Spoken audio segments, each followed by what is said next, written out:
What's up, everybody? Welcome to the lab. I'm your host, Joshua Diaz. It's good to see you. Good to be here. We got a nice little late night show for you. It's I think that's kind of when we thrive. I don't know. What do you think, Dr. Gary? I kind of feel that way too. Yeah, I think freaks come out at night or something. I don't know. It's a kind of interesting, but it's fun. But yeah. I really love the call-in shows. Yeah, and we're gonna discuss some things that Dr. Gary and I have been discussing, and if you have not, please check out Dr. Gary's book, the New Evil. It is available on Amazon, and he's a forensic psychologist and also works on the Cold Case Foundation with our friend Chris McDonough as well. So. Yeah, I mean, your beard is popping.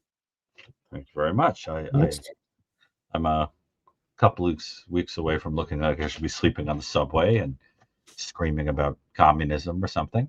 Yeah, well, pretty soon you're going to host a nest of birds in there like I do. Oh, yeah, a little Rip Van Winkle going on. But you can get the New Evil anywhere. You can get it at Barnes & Noble or any major bookstore. And this, I appreciate it. And also... thank you to those who check out my piano page. I know the mods always run it. And it's very sweet when people send a little coffee tip or something. Like I always say, I'm not going to die without it, but it's just a sweet thing. Well, I think you would die without coffee, you personally. Oh, the coffee, yes. The tips, no. But I love when people give feedback, which is almost always nice. And thank you for the kind words about the beard. I had only one negative comment about the beard, and it was from someone who commented on the interview room something like that I looked like a dirty bum or something. You look like a dirty bum, which I have to admit I found very funny. Yeah. Oh, that's what he said. One time that was it was at Thanksgiving, and it was she wasn't my grandma, she was my cousin's grandma on their father's side. And she's since passed away, but I remember I sat down I said I would call her Grandma Annie, and I sat down one time. I hadn't seen her in a long time, and I said, "Hi, Grandma Annie, how are you?" And she looks at me and she goes, "You look terrible with a beard." And I said, I like the beard. Yeah, and I said, it's always good to see you. Well, wow. I mean, it's just, I don't know what to tell you. I can't picture you without a beard. I mean, it's been a while since I've not had one, like a full beard. I mean, I've always sort of had like a stash, at least, I should go. You know what I should do? I should just go strictly stash only. That would be fire. It would make you look kind of like an 80s cop. Dude, I should do it big time. I think I heard that the reason that sort of became a tradition with cops was that they would put a kind of ointment or a liquid there, Vicks or something, so that they didn't have to smell decomposition. Yeah. It sort of reminds me a little bit of that scene in The Silence of the Lambs where they put the liquid under the nose. Yeah. But one of the people in the audience said, Jennifer, let's see, Jennifer Rochelle 3654. She said that she expressed her appreciation that we discussed cancer the other day because she was diagnosed very recently with triple negative breast cancer. So let's definitely keep Jennifer in our prayers. That's rough. Yeah. That sounds like she was just diagnosed this month. So scary. Wow. Yeah, cancer doesn't run in your family, does it, Josh? You didn't lose any cancer? No, I don't think so. We just have all other kinds of ailments. Like yeah. What runs in your family? Hemophilia. Really? Yeah. Yeah, I don't know. We're kind of like cockroaches, I think. We seem to last. I mean, I don't know. I don't think diabetes runs in my family, that. But I think that's probably just from everybody being fat. Oh, I mean, I don't think you're fat, but okay, if you say so. Well, I don't have diabetes. I remember one time years ago being in a drugstore, and the person in front of me online, who was an elderly woman, was trying to say that she was looking for something that was related to hemophilia, and she kept saying, "I have homophobia, homophobia." And to this day, I find it funny, but I know she meant hemophilia. But it's just, sometimes people don't know the words. I think that's hysterical. I wanted to say, "Madam, don't worry about it. You don't have, you don't have homophobia." But hemophilia. What? And I'm sure you know this. Obviously, they just get ravished from cancer. I mean, it's just unbelievable. And I can't even think about what happened to my father. Yeah. Although my great grandmother, she did die of a brain tumor. Obviously, I wasn't my grandma's mother, so she did have cancer. But knock on wood, not no. But like I said, many other things, and blood diseases and things like that, and mostly mental illness.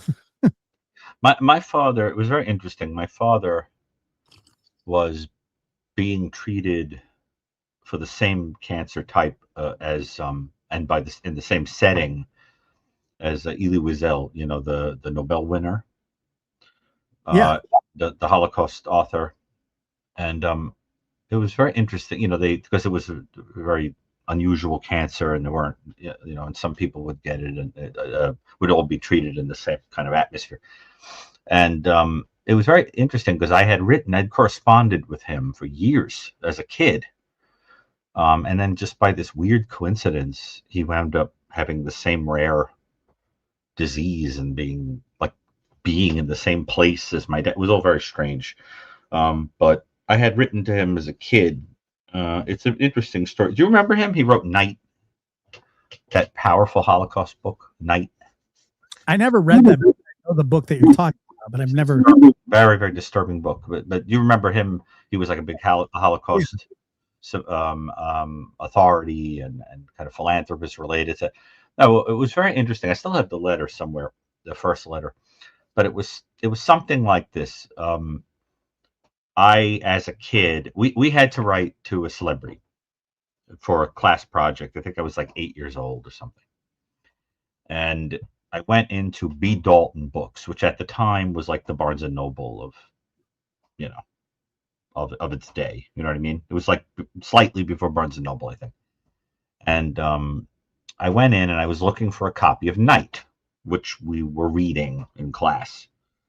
And I couldn't find it in the history section. So then I asked somebody at the desk and they directed me to it, and it was in the fiction section.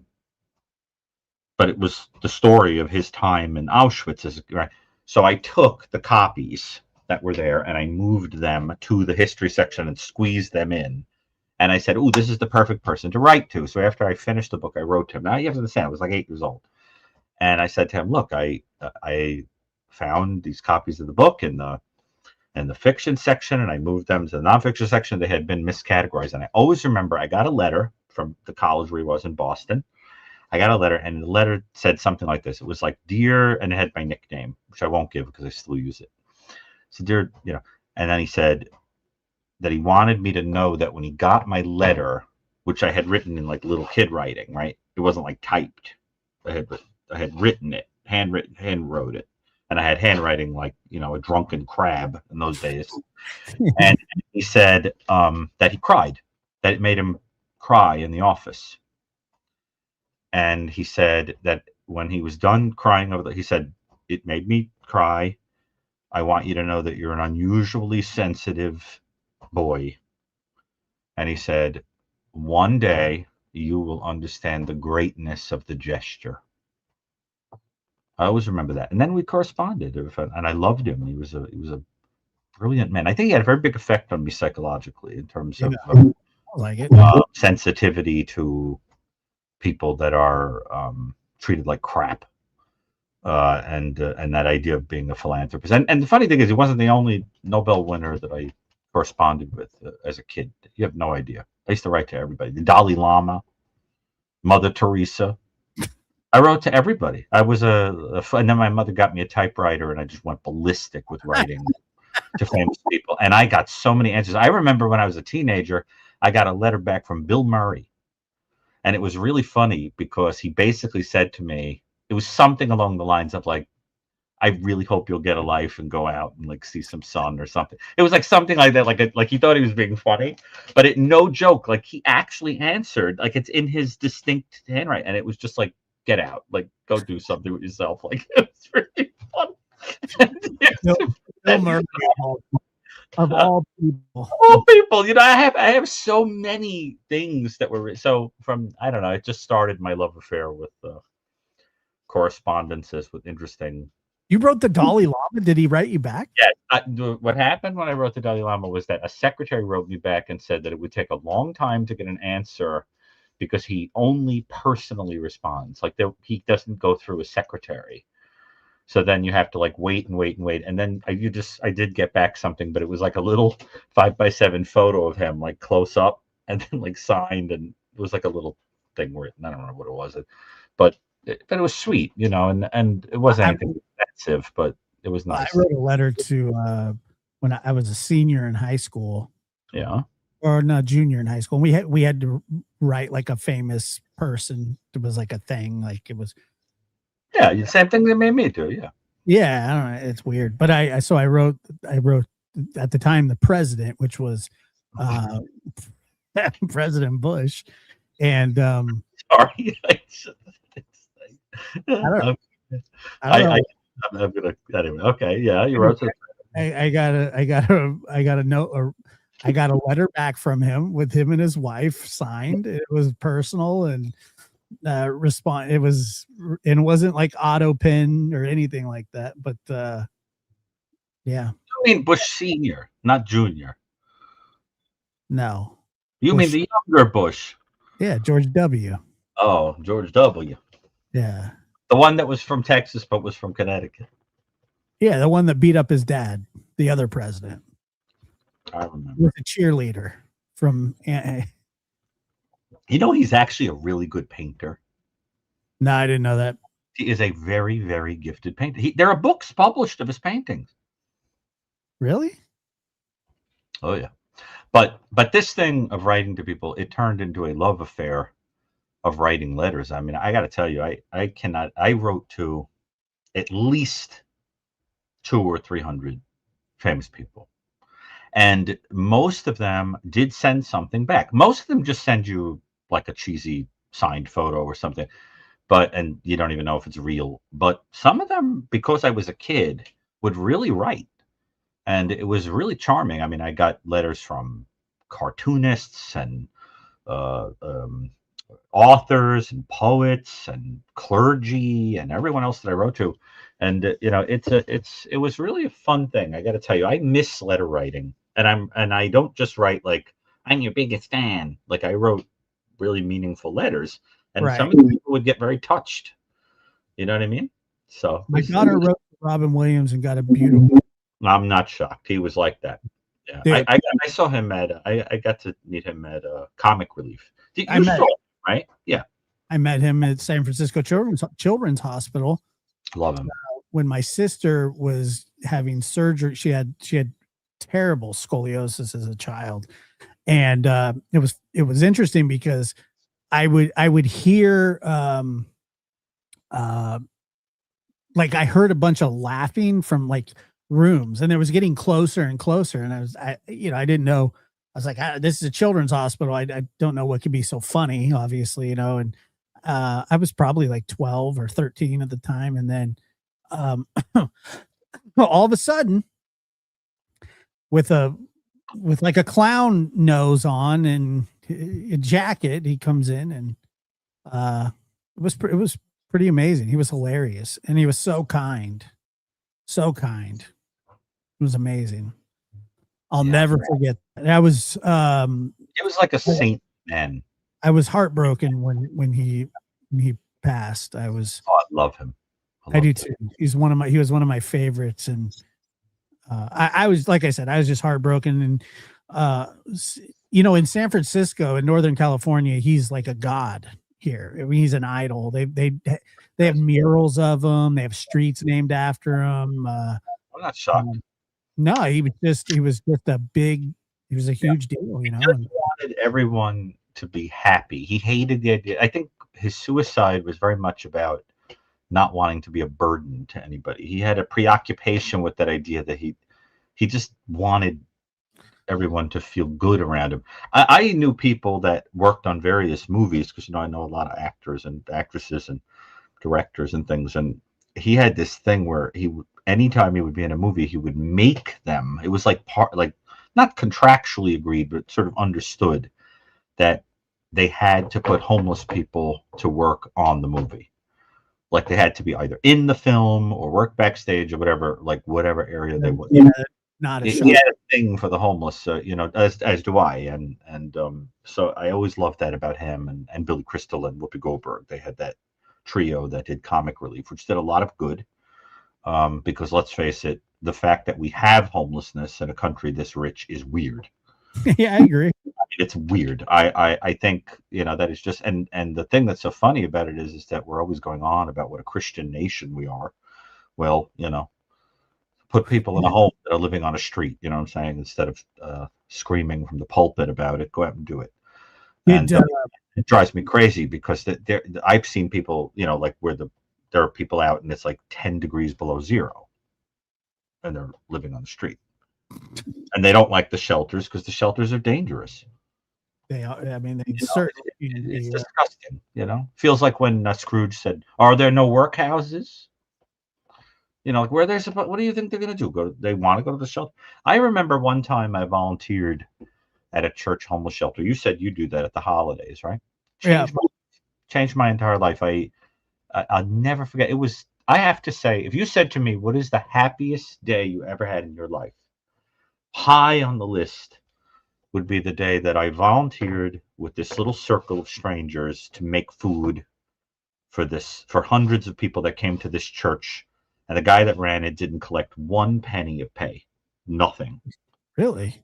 Not 1 cent. He just ran it. And everybody that came in was so soiled and and covered in God knows what, and they were sitting there eating or whatever. And I swore it was the closest I ever came to experiencing heaven. It was like these tables and tables and tables of people that the world just forgot have God inside of them. You know what I'm saying? Just filthy, dirty people. And I'm telling you, I have never had an encounter with Christ like I felt that. It made me understand something. It made me understand that God could love us no matter how wretched we are. And when you have an encounter like that, it changes the way you see everything, and in fact makes you realize that in some ways you're the poor one, because you don't recognize that. You know. Yeah, no, you're right about that. That's a good Oh point. God, I love it. In fact, I mean, I think I'm going to do it again very soon, because I'll tell you, it was magnificent. And tell me about when you do it. I'm curious. Before we go into calls, I Yeah, so maybe inspire some people in the audience. yeah, so we just had our local soup kitchen down here. Mhm. Uh, we started doing it. So I used to make my kids around Christmas time donate like older toys, to Yeah. because that was just kind of a common thing. And then as they got older, like it wasn't they didn't really have toys anymore. And so I just remember thinking like, I would always just hear these stories about these um and you'd see it on like the local news where people would go down and serve, and they seem to have a good time serving less fortunate people. And I would always tell my children like how fortunate we always were. And I remember specifically one time my son, I was putting him to bed, and it was pouring rain so loud, you could just hear it banging on the roof. And he goes, "Hey dad," um he goes, "Good thing we're inside." And I said, "Yeah, good thing we're inside." And he says, "What about people that don't have a house?" Yeah. I Right. said, "Well, they have to stay outside, And he says, "And they'll get wet." I said, "Well, if they don't find, a place." Yeah, basically. And he couldn't understand it. He was just blown away by it. And so I just thought as they got a little older that we would as a family do that. And it's become a tradition. I think this year will be the fourth year that we've done it. That's And beautiful. yeah, so it's just, and I would like to say that, we do it for that. I do it for the homeless, but it actually, I get a tickle out of it. I think I Of enjoy course. it. It makes, But it aren't makes, you identified with people that didn't have a home because of your own experience a little yeah, bit? of course I did. Yeah. Like I said, for a long time, all I had was a sack of like a sack of clothes, like a little orphan, like you remember the orphan with the stick and I didn't Indle. have, yeah, I didn't have the stick, but that's all I really had was that's what they would give you at like adoption, not or foster homes. Of They course. would give you this generic little bag of to carry your stuff in. That's all it was. So um Amazing. yeah. Well, Yeah, but wait, what year was this? How old were you? mm, 89, I was like 3. Oh my God. You remember being in that setting at 3 years old? No, but Must, I remember the bag because I had to carry it. it must have been pretty traumatic to The remember. setting I don't remember as much, but I remember uh I remember the biggest thing that I remember was having a home, right? With my mom, living with my mom and dad and my sister. Which you probably remember in little flashes. I do. Yeah. And then I remember one day I I remember asking, when do we get to go home? And then we weren't going home. Basically, it was what I was told. And so I was in this very strange atmosphere, which kind of sort of darts in and out, but the one constant was my sister. So, Yeah. Of but she remembers everything. course. Yeah, she was like 6. She remembers everything.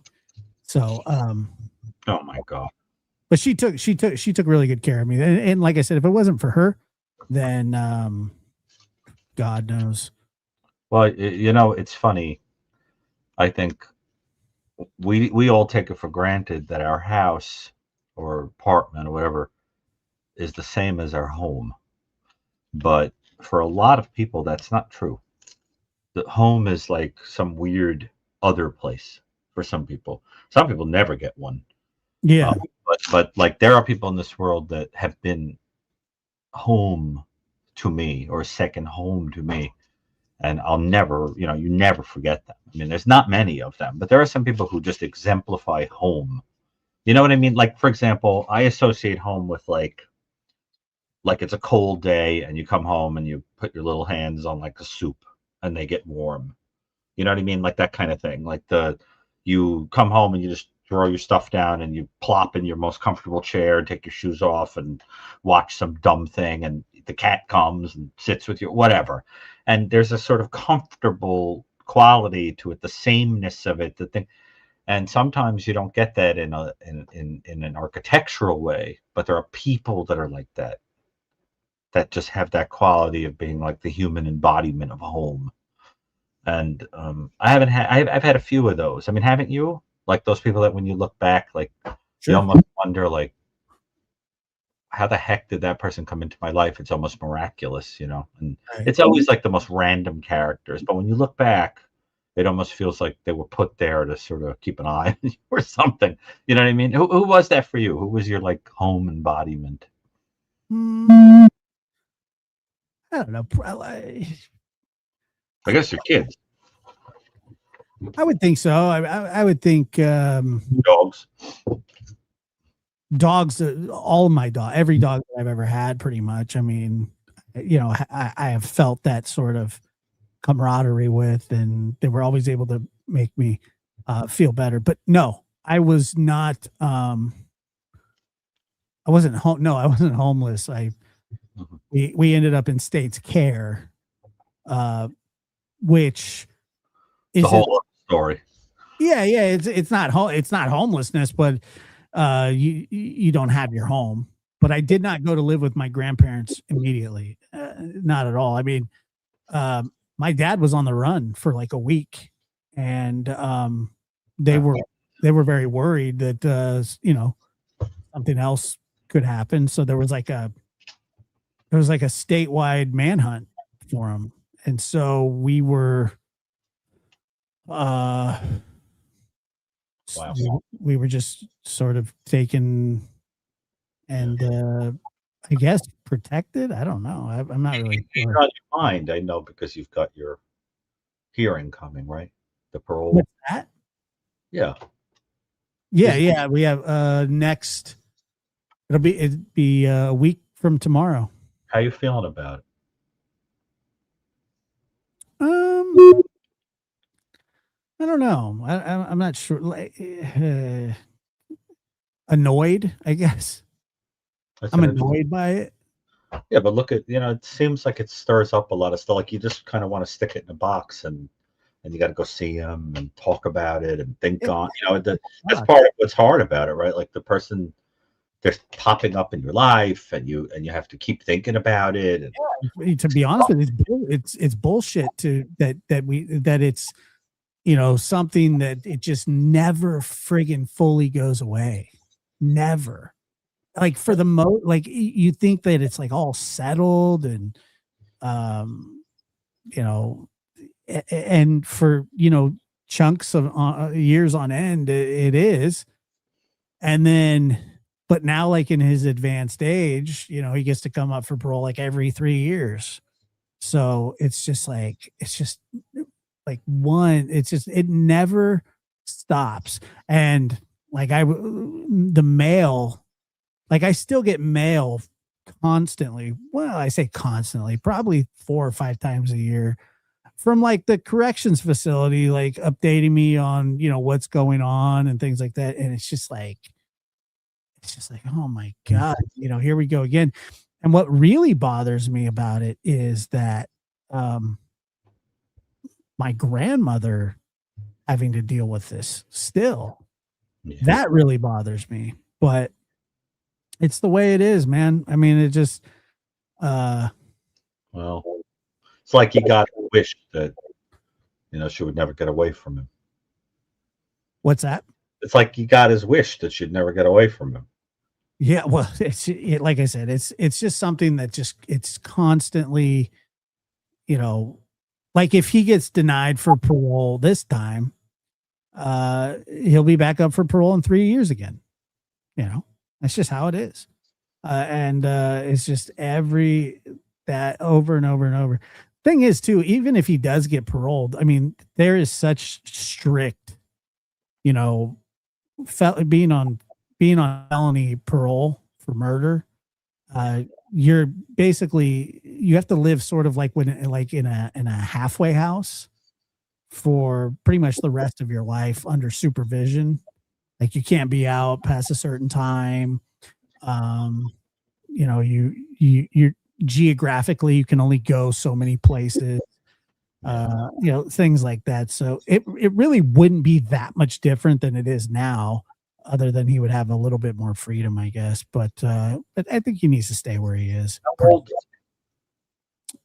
64. Well, it's not likely he's going to have any more kids. There is that. No, no, he doesn't need any. He doesn't even need a girlfriend because good Lord, you know, can you imagine? I think about that too. I worry about that. That's something I worry about. Like, what if he gets out and starts dating somebody and then, you know, Well, those control needs, I mean, you know, the people who have those styles, they don't typically tend to cool off as, you know, it's a control thing. I mean, just part of your personality often. yeah. You know, he probably, I mean, look, I don't know, but people like that generally manifest the same stuff even when they're in prison. They're still control. Look at Kohlberger with his bananas and everything else. I mean, he's still a control freak. Yeah, right.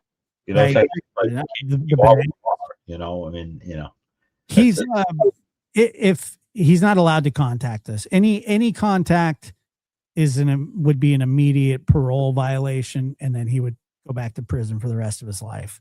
So, because that's like one of the big ones, you know, is the no contact orders.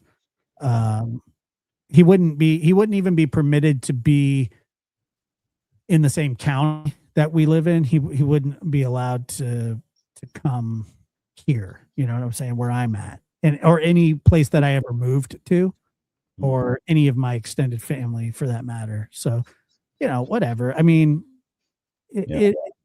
we do what we can, and in a way, it's sort of symbolic.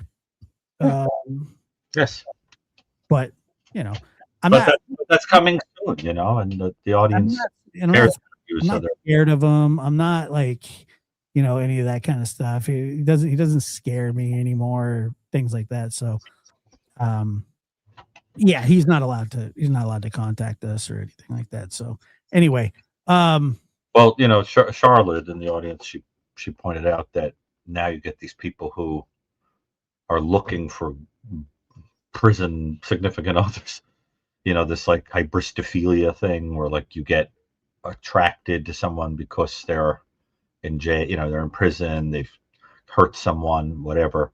And, you know, has a lot to do with the idea that they consider the person sort of predictable, won't cheat on them, you always know where they are, you know, right? But also that's true, Harsh. Well, you know that Menendez brother, when they became eligible for parole, I can't remember which one of them, but they thought that they were going to get out, and they're sort of on the 3-year plan too now.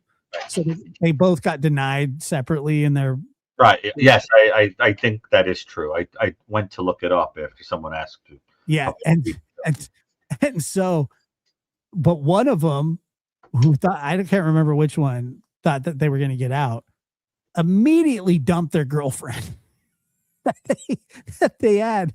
And I was just like, damn, that is harsh. Yeah. Did I know Eric had a daughter? No, I had no idea. How would he have a daughter? Really? I mean, it's not uncommon. There are a lot of offenders who, even during conjugal visits, get someone pregnant, and you know, it's a thing. You know, and I remember making a joke a couple of months ago when I was frustrated with those stupid dating sites. And I remember I said to a friend of mine, Ted Bundy conceived a child after murdering people and being incarcerated, Crazy. right? And I can't meet someone on this fucked site, you know. Yeah. But it is a funny thing, you know. I mean, you know, the Phantom of the Opera with a busted mask on his face, enchanted Christina, you know, and yet, you know, don't you ever feel that way? Not That it's really. like ridiculous that the, I mean, I'm just making a joke, but it is funny. I mean, you know, No, I mean, no, I don't. I those think sites I are the think worst. it's They're like weird. 80% fake people, by the I way. think I think it's weird that they're allowed. They're allowed to, but I love the ones who use pictures that with the reverse image search, you know, are not really them. I had one the other about 2 weeks ago wrote to me, and I had figured out that the photos were actually taken from in like a Abercrombie and Fitch or something catalog. oh really? Yeah. So the person was, you know, writing to me, and then after a while, I said, "I'd like to order three of these, three of these, and two of them, or whatever." And they're like, "What?" And they were speaking broken English, of course. So like, "What you talking about?" And I was like, "Busted." Here's the real you. Yeah. And then I always hit the report button. It's so funny. Oh, you report them? I think it's I report them all. I think it's so funny. The best is when they try romance scams and they think you don't know that they're like flattering you. Yeah. Like, now that we have had long talk, Nice. now that we have had long talk, perhaps we meet for. I'm like, yeah, okay. I'll be the one in the trench coat. Get the hell out of here. I have the trench coat on with the ski mask. God, no, seriously. Have you ever met anybody on a dating site? You may as well go out in the yard with where there's a large rock on like damp earth, and use some kind of fulcrum, pop the rock off the ground, and look for the crawling vermin, and you will do better than you would going on a dating site. They are horrifying. It's like every single time I get a message, I want to write back. I understand immediately why you are here. The worst. And then I realize I'm there. Anyway, terrible. It is And then not. I realize I'm there. Yeah. And then of course, you know, with what I do for a living, I mean, you know, it's like Right. they're like, "How was your day?" I want to be like, "Well, after I talked to a bunch of child molesters and murderers, here I am making small talk with a dimwit." You know, and to tell you the truth, I like the killer better. You know, Yeah. no, seriously, tell me, have you ever met anyone on one of those? No, I've never met somebody on a dating site. You never even talked to someone on one of them? No. They are dumb. Don't even bother. Just go out in the street and talk to strangers. You'd be better off. I have no desire. Well, that's just I think I started out with desire and I lost it using those websites. Horrifying. Yeah. Horrifying. Yeah. No, not. I was luckily, I was busy during those times when Tinder was like a huge thing, you know. Forget about Tinder. Tinder is, I'm telling you, that is like 95% fake with a smattering of what are probably sex workers.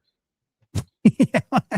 A couple of like foreign nationals looking for green cards, like foreigners looking for green cards. Right. No, that makes sense. I could see that.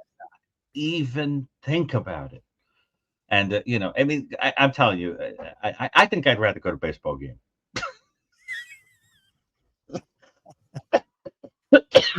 Which is saying a lot. Let's see. Okay, so in all seriousness, are you going to come to New York?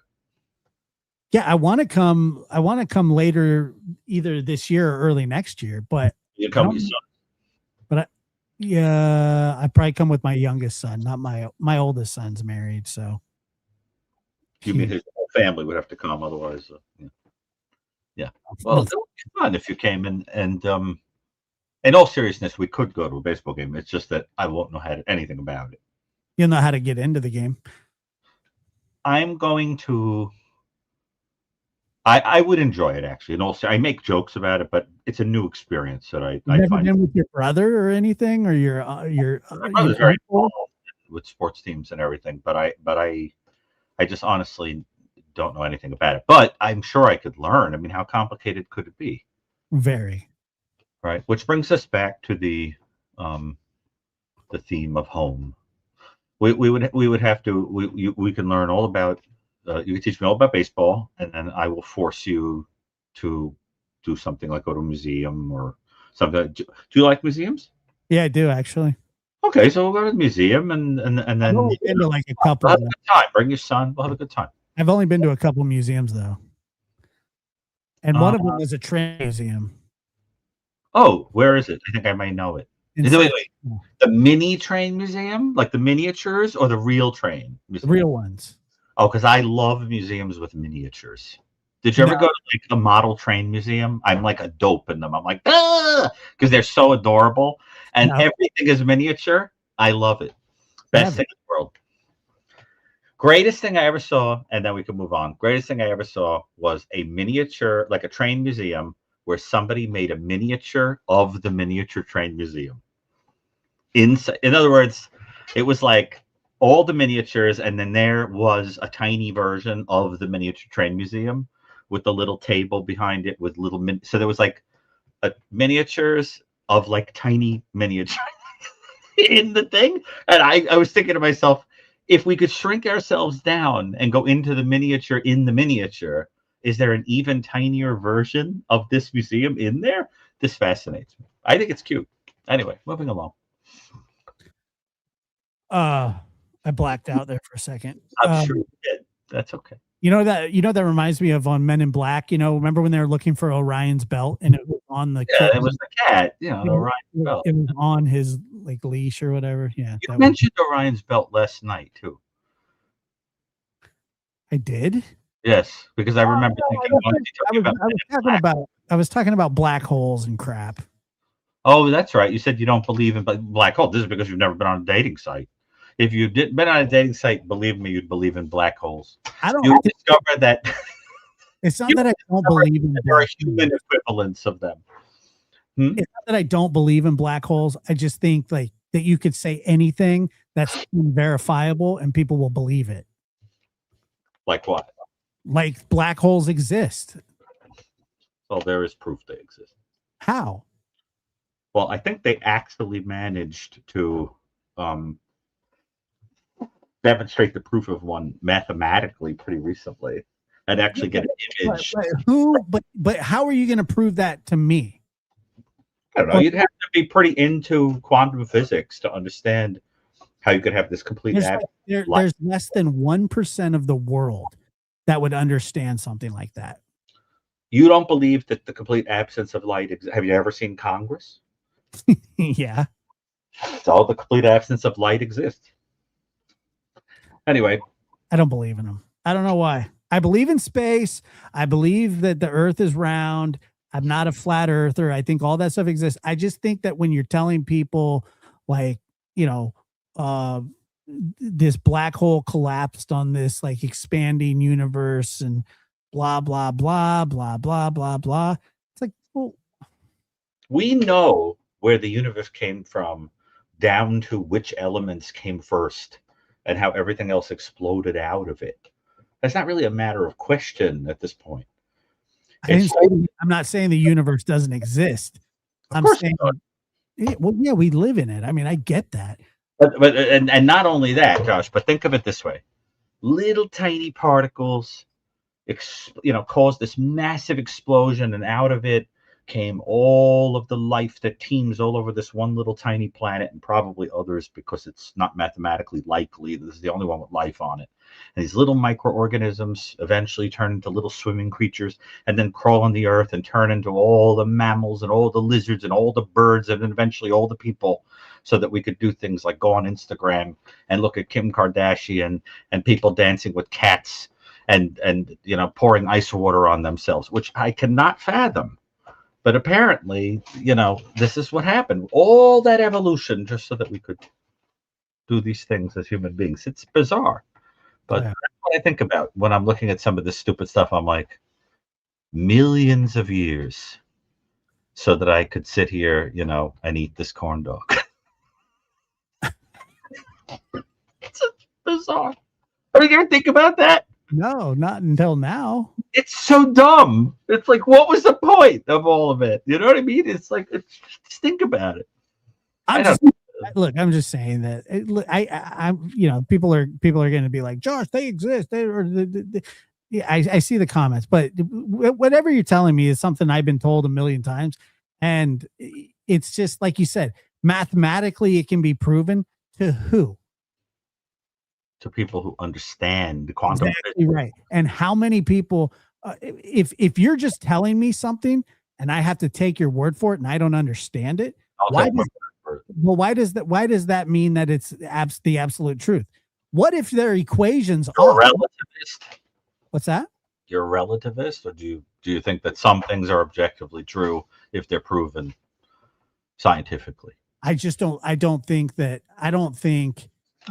some of those things can be that they can be proven to just like a layman. That's why you go and you get yourself educated so that you can appreciate these things. Not everybody's capable of like That's not true. You can understand. understand what. Get yourself a brief history of time by Hawking, and I think you will find that he has a by Stephen Hawking. The guy that said that God doesn't exist. Actually, when he wrote the first Anything book, he has to say. when he wrote the first book, he did believe God existed because he couldn't understand the first mover idea, like what ultimately put everything into motion. And then when he wrote the second edition, he thought that it wasn't necessarily true. But we're not here to bridge. I personally don't see any issue bridging religious ideas and science if you think about it enough. But the point is, some things are objectively true even if you don't understand them. Okay, but it's not a ridiculous argument because Well, sort of what no, this- I don't understand brain surgery, but I know that it happens. How many black holes have you watched? Not in real life. Have you sat there and stared Oh at a God, black this is hole? such an easy joke. I am going to be such a good boy and not answer this Yeah, because well, there's so many funny answers to give to that. I'm just saying that, like, yeah, do I understand brain surgery? No, I don't understand it, but I know that it goes on. Because And some people are just black holes. people actually have brain surgeries. How many people get sucked into a black hole? I think the whole audience is in one. Now, in all seriousness, let's see if we have some call-ins. No, what I mean is it was funny because I could have given so many answers about people and things I've experienced that are basically black holes. I mean, I could have had like at least 25 funny answers. But seriously, so let's you want to do some calls maybe about the Guthrie case and some other there are some, I got to tell you, the Guthrie case is driving me crazy. Yeah, It's driving me absolutely crazy. Everything about it, Hey. criminological perspective, is weird, and it's bothering me. Black hole was successfully photographed, by the way. Did you take? See? Yeah, okay, cool. Did he take that photograph of it? Or did he look at a photograph and say, hey, look, here's a black hole? Get out of my face. I like the picture that the person has up. Yeah, whatever. Don't you get a kick out of people's little icons? Sometimes I do, yeah. A lot of people use AI and look absolutely nothing like their little pictures. That happens, yeah. Here, okay. What is it that's driving you nuts about the Guthrie case? Well, because first of all, I mean, there's so many things that are bothering me about it. First of all, if you pay attention to the little dribbles coming out from the news, people say it sounds like like I'm having one of those conversations people have when they eat gummies. Because we're getting so deep, like maybe cat spelled backwards is just tack, bro. I'm not saying black holes don't exist, but people don't understand it like the way that they say they do. It's just not true. Well, all right, moving along. Am I wrong? I it's an interesting part. I like that you're so in awe of it and that it's so confusing. Not in awe of it. I'm just saying that it's so cool that it blows the mind, But seriously, like let's take that and kind of put that over here. And I'll never put it there. Okay, well there it is. All right, so I put it there. Okay. Now, there it is. Whoop, whoop, there it is. All right, so this is the thing. if you look at the little dribbles that are coming out from news or the sheriff or whatever, you put it all together, and what it looks like, they won't come flat out and say, but it looks like they're saying that they think they know the motive, and the person could strike again, and it would be wrong to say that they might not. And they're looking at multiple dates. Those dates they're looking at that preceded the abduction date. There's like 2 dates that they're interested in, and then um what is the other thing that they're doing? That they're wondering about, like the restaurant that Nancy went to, and the appearance on the show that she did with Savannah, and the whole thing. So that if you put all of that together, what it seems to be suggesting that they think is that this is some person or persons that are into basically like some kind of serial activity to make money, that there's some sort of scheming group that came across this woman in a public setting, perhaps, and figured out that she had a wealthy daughter, right? And decided to target her, case the place on a couple of occasions, and then went in and abducted her. Okay. Right. For what reason? To ransom her, and maybe she dies, or maybe the idea is, to maybe just, I don't know, uh, maybe there was somebody connected to her in some other way and they wanted to rob her, or who knows, but nothing was taken. So it's all very strange. Maybe there was some change in the will or something, but the people that are close to her have been, they said they're not involved. So that you wind up with some picture of like these people that are just like strangers that are interested in her, and then it doesn't go to plan. That's what it looks like they're thinking. The problem with this is that if you follow the reasoning that I've been using with Chris McDonough and Bob Gilliam and John Lamb and Mike Miller and Maureen McConnell, we were thinking that, and we've got hundreds of years of experience across us, right? Between like mental health work, forensics, law enforcement, etc. Our thinking was that there was this model where you have a kind of person who's doing this and then like a mastermind behind it. And that whoever the person was behind it had some interactions with this woman and knew her in a little bit of a personal way, right? Even if it was something as simple as like someone who came and worked on the house or whatever. Somebody was very comfortable, familiar, whatever, and then there was the person who actually does this. And that, in my opinion, jives a lot more with some of the way this looks. Mixed psychologies, possibly mixed motives. For example, for me as a forensic expert, if you were going to do something that was purely financial, particularly if you planned it for weeks, what would you do? You'd go in, you would take her, you'd say, take your medicine, take your cane. She'd be precious. She certainly wouldn't be bleeding. You wouldn't hit her. She wouldn't, you understand? They would take this 84-year-old woman with everything she needs, take a change of clothes, take whatever, maybe take some picture to prove that you really have her, send it right away within 24 to 48 hours, prove that she's alive, demand the money, a week later, return her safe and sound, get out of Dodge. I mean, that's what you do. And I guess what people are so funny in the audience, but I'm just saying that this doesn't look like that. I could see a world in which she was abducted and she died accidentally, like a Lindbergh baby situation, right? In fact, the Lindbergh case is very instructive in terms of that the baby is taken and then is found dead. What was the point, right? I mean, it was probably, you abduct to ransom, but the baby died. And so I think what's bothering me about it is that the clues of the way law enforcement is thinking show that at least on a certain level, they're really only looking at this kind of the server, the waiter, instead of the cook. Right? Now, what I hope, and I think it is the hope of that whole group I just mentioned, is that they really do think like we do, that there's another layer to this. And they're trying to make the person feel comfortable. And they're putting the focus on the waiter, because if they arrest that person to save their own butt that person may point to the center of the web and say, look, somebody hired me. Somebody told me to do this. Give me a lighter sentence. I really hope that's what's going on. Okay. Now, the other thing is that you're getting this thing of people that no matter what comes out, they've got a fixed idea of what went on. I think this is a case where we have to be, and I think this is the way Chris and all of us have been thinking, is that this is a thing that's kind of gradually evolving.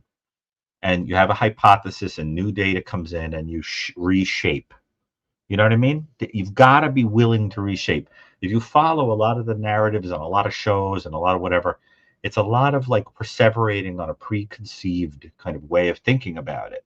I think this case is like it's just developing. You know what I'm saying? There's nothing about it that's black and white. And look, when it all comes out, do I think there's going to be some earth-shattering story to it? I think there's never really that much new under the sun, right?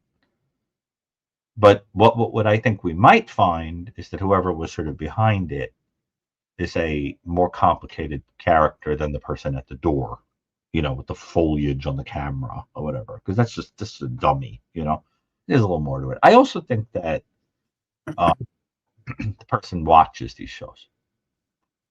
I really, yes. I know that there are other offenders who've watched. I've gotten contacted by offenders who've watched this. I know Koberger, for example, was watching tons of the shows. I mean, we know from the Celebrate, remember, Data Fine episode. I mean, there's no doubt in my mind that Koberger saw the profile that we did of him. I'm sure of that. There will be a day when, if I ever have to meet him, he'll know about it, because that was, I think, on a little under 2 weeks before they arrested him. And I think he would want to know how we figured him out, So I think that probably these offenders, or at least the cook, monitors the press because I think they get off on it.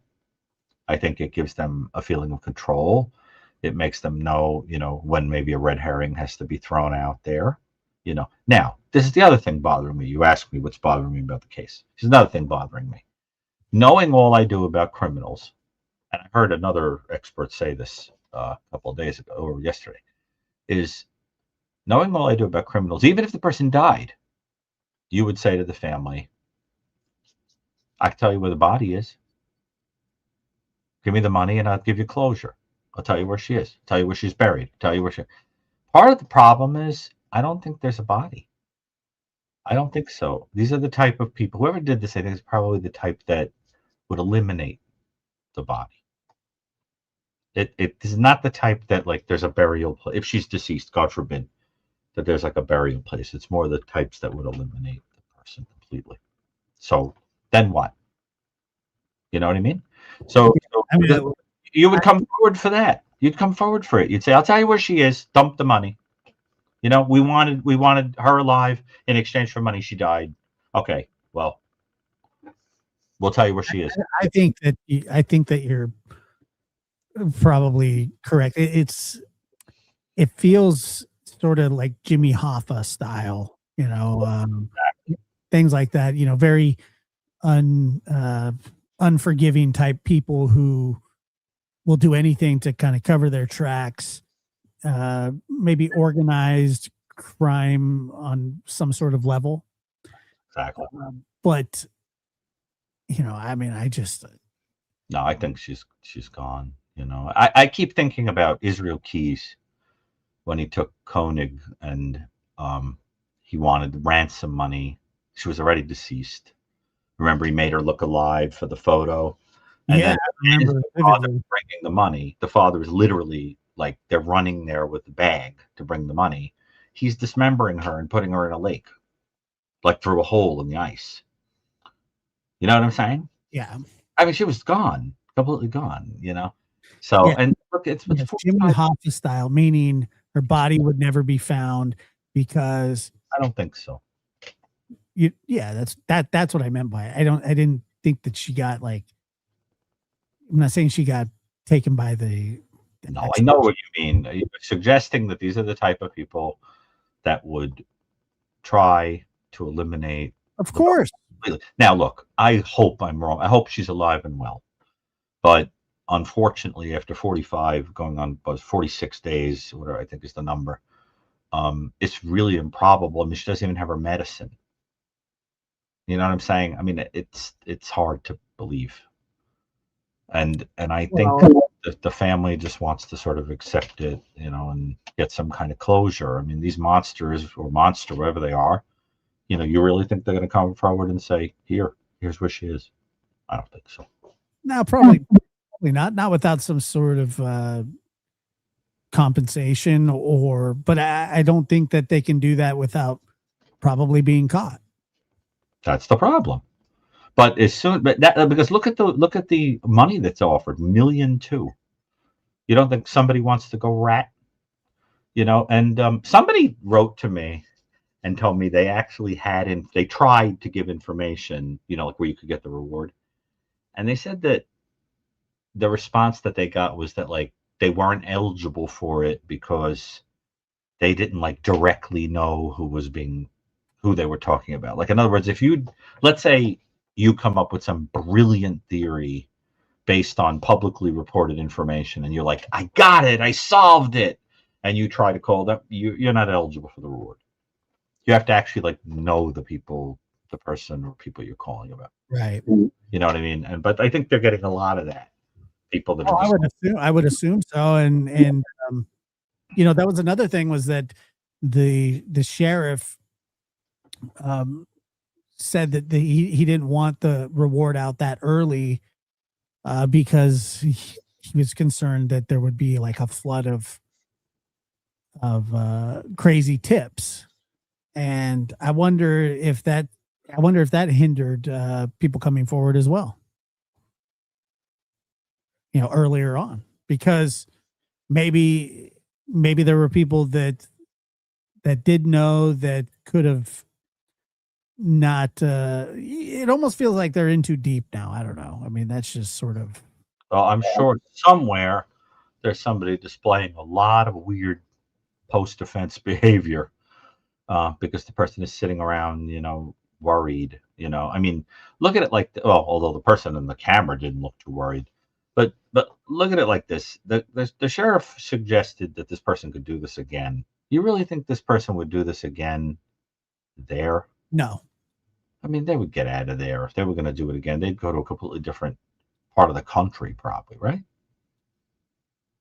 I would think that they would be laying low for quite some time. But no, I don't think, that would be, Dummies to stay there. yeah. I don't think that they would come back to that area ever. Well, I mean, when you look at the people that have been questioned, there is a little whiff that law enforcement thinks that they could be a little far away or maybe even local. I mean, there are suggestions of like a bunch of people possibly being kind of involved and maybe sort of spread out. And Lord only knows what they were looking for with these different people who they talked to and then clear.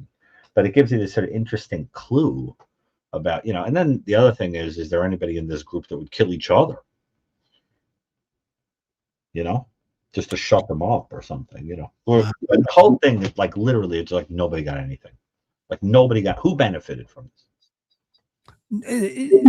It seems as though nothing has came from it, and nor have they tracked down, as far as we know, the people that were sending those letters to TMZ.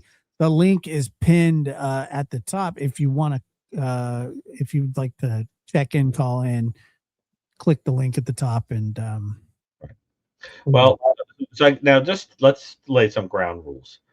Number one, people that could call in about this case, they can call in about other cases of interest to them, right? Whatever.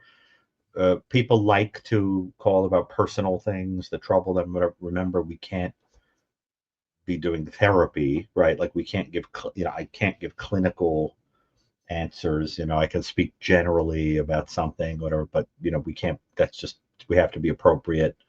Keep it classy. Don't say nasty things. Although I have to say, your audience tends to be pretty good with the calls. We don't really get mean ones. I don't think I've ever seen one. So that's really nice. Any other ground rules? I mean, in terms of what happens. That happens, right? Oh, you play that song. I don't like that call. Isn't that like that? Isn't that a song that you play? Yeah. Let me hear it. I gotta hear it. You don't like that call. I don't like that call. Not a very good call. That's right. Not a very good call. Not a very good call. I don't like it. I don't like that call. Yeah. It's kind of like the gong, Yeah. Gong. Yeah. I heard also, right. Sad Man Sid or something. I heard also the discussion that, now they're targeting the weekends before. That's what I'm saying. The fact that they're looking at those two dates is that obviously they think that the place was cased. You know what I mean?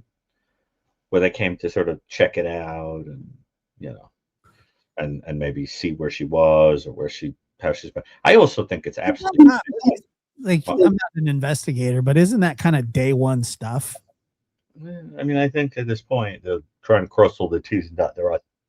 But the other thing is, there was information that it's like one of those things that just like gets said in passing, but to somebody who does this stuff like I do, it sort of perked the ears up, which was to A. Lauren, yeah, you can ask about anything, just as long as it isn't like requiring a clinical answer. But because I asked that in the chat, Josh, is that this piece of information that perked my ears was that they said that Nancy had a habit of sitting out on the porch, I think it was, and she would write in her diary.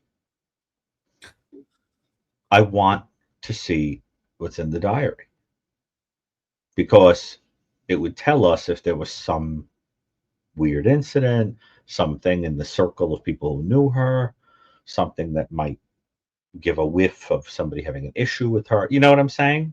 Sure. It's interesting. Where's the diary? They have to have it. I hope so. Who knows? But that would be interesting. All right, we got our first call here, so let's go ahead and take it. Okay. Charlotte, go ahead. Charlotte, where are you calling from? The amazing You're right. Charlotte. Hello. Charlotte Webbing, the one who webs. That's her. From Ohio. Yes. How are you? I'm interested I'm in good. your name. Is it a reference to the E.B. White book, or do you knit or crochet, or what does your name mean? Or is that your last name? Okay.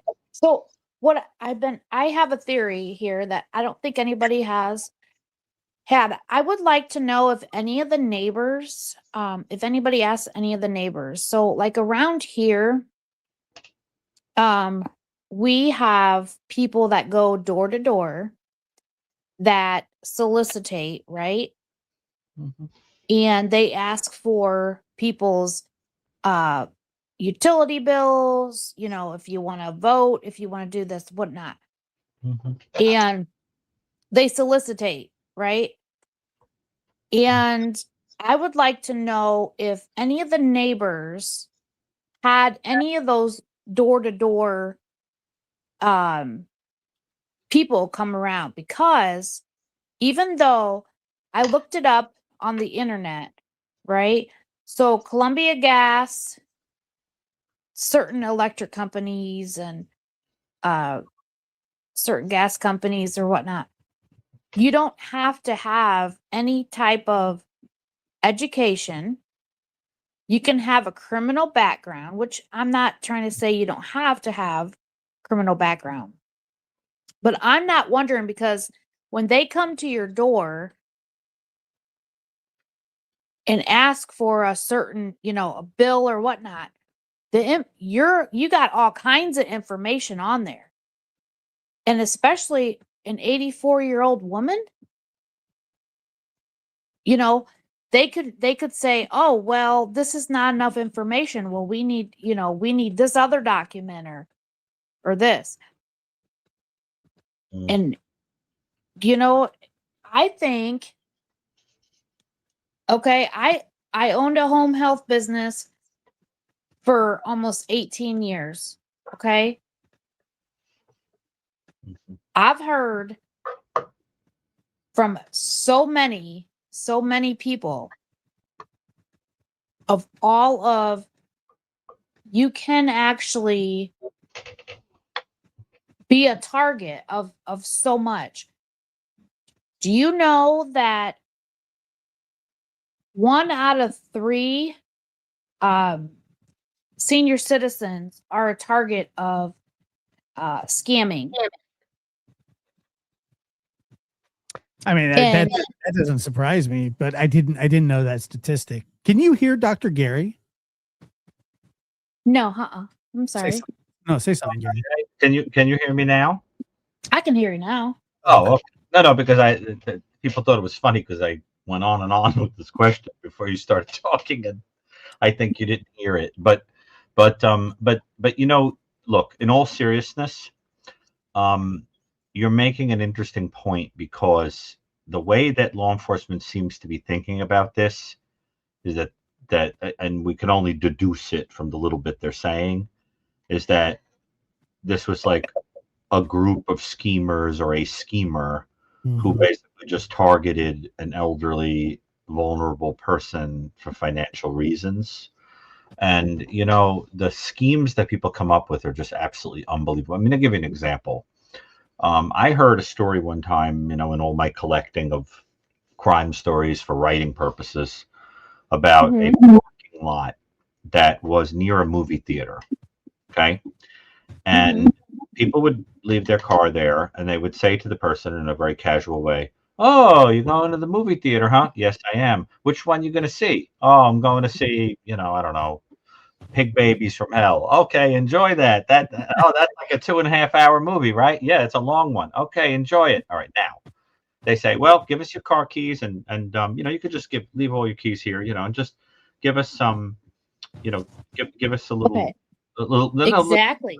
and then they would fill a I card out with the address, and yeah, and that's during awesome. the movie, during Pig Babies from Hell, they would go to the person's house and rob it with their keys, or they would copy the keys and go to the address later and steal the car with Yeah. the copied key. It was brilliant. Is that a real movie? No, I made it up. Okay. No, he made it up. I was Yeah, just saying, He made it up. double feature with Frankenhooker and Attack of the Killer Tomatoes. totally just quick sidebar. I was gonna watch Dances with Wolves the other day and I saw it was 3 hours. Really? But I mean, I honestly, I do believe this was, I've said from the get-go, like as soon as I heard this story, it's a targeted attack. Nobody goes and just goes and steals an 84-year-old woman. Nobody does that without, Right. just you just randomly just don't do it. I mean, that's just weird. Okay. And I know like law enforcement knows that, and I know the family knows that there's stuff that could have been stolen inside, that the public doesn't know and we don't need to know because it's not our business, right? Sure. But I think that it's a ring. I don't, oh, of course, I don't believe that the family's involved. I don't think they're involved at all. But I think it's a ring of people that's been doing this for years. They're not That's very what I good at think. I don't think they're very good at it. Yep, I think that because the only reason why I think that is because I don't know if you guys know about Cleveland, Ohio, and Toledo, Ohio, and Cincinnati, Ohio, and Columbus, Ohio. But if you guys watch the crime that goes on there Mhm. and that kind of stuff, like it's, and not only that, I sent JLR one of the news clips from like, I believe it was like 2 years ago. There was another break-in um around that area, and the people that broke into this lady's home wore the same type of gloves, the thick black gloves. was a thick black gloves. It wasn't like the thin gloves. Like everybody thought it was like, and that was embarrassing too, Josh. I thought, like, I think the FBI would probably be like so embarrassed for their people to come up and pick every single piece of glove up. Like, come on, guys. Yeah, them throwing them on the ground is ridiculous. You can't A be just lot of gloves. coming in. I mean, I'm not no law enforcement, but Jesus. If I would be like, I'd be firing like my people if they were going after every single, black disposable glove. But anyways, that's my theory. I think that I think I want someone raise to. an interesting point. You're raising interesting points about the I would ruse. love. Right. Yeah, I would love for someone to ask the neighbors, or at least one neighbor, or a few neighbors, if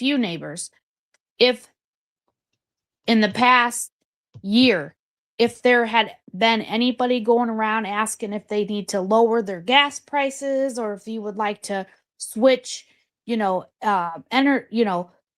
just switch suppliers in your gas company, or just any of that type of stuff. In the past year.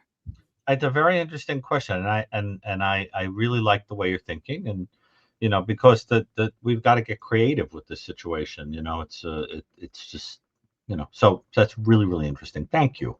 Yeah, thank you, Charlotte. I think and I apologize if I talked over you. I think kidding? there might be a delay or something. I apologize. You don't have nothing to apologize. Thank you for having me up. Of course. Thank you for calling in. I appreciate it. Yeah. In the house I Thank grew up you. in, didn't talk. Ohio over. State Buckeyes. Woo woo. Guys. Oh, Josh, I grew up in a house where you have to talk over people. Like, you had to. Imagine. Talk over people would be weird. That, or you're sitting there, you have to talk loud because there'd be a young Gary going, "Dear Dalai Lama." Yeah, dear Dalai Lama. That's right. It. I like that you got a deer and a llama in the same sentence.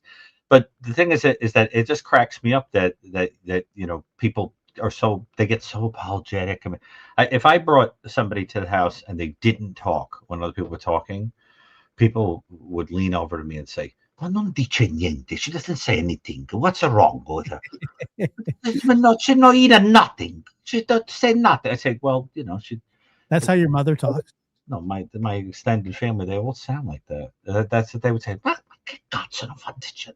She don't do nothing." They would say, and then you say, "What did you think of my friend?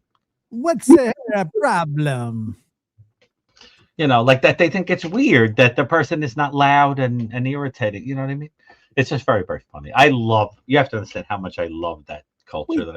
We took a turn down the New Jersey Turnpike. Oh, and she was... they don't talk like that, but it's like a thing where you're very, very polite, but you're confused. It's sort of like in My Big Fat Greek Wedding when he goes and he's like, I don't eat meat, and they're like, "We make lamb." Yeah, lamb is not meat. I know that world.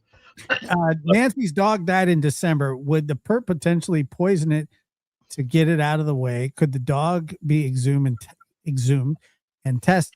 Could this potentially help identify a perp if it was? Yeah. Well, I mean, the dog died of natural causes, didn't it? I don't know. I just knew that the dog died. I mean, I think it's an interesting question. But I think the dog, it's probably unrelated. But let's just say I think they were lucky that there was the dog. Absolutely. But that would be part of. It's an interesting thought because that would be part of casing the house to know if there was. But like nobody would be deterred by my dog. Right. Neither. Well, I know. Well, they're too freaking cute. They don't look mean. They're just adorable. I'm not even kidding you. Was it yesterday? Otis has been on an all-time terror these last couple of days. Why? I don't know. He woke up the other day and he just had this like weird look in his eyes, and his ears were like completely pinned back, and he was just like, I'm gonna get into all kinds of stuff. And for the last 2.5 days, he has just been an absolute I've been walking him, been squirting him with a squirt bottle, chasing him around the house. He's knocking Macho over left and right. I mean, he slapped Macho on the top of the head when Macho tried to get up on the bed. He's been awful. Slap like a cat. Like, you know how cats slap? Yes. He does it on top. Seriously? Yes. He's insane. Sounds interesting. He's insane. Well, but the thing is, in all seriousness, I had a letter one time from BTK where he broke down all the things that he would look for when, you know, like to make a home more secure, because, you know, he worked in security. Remember that?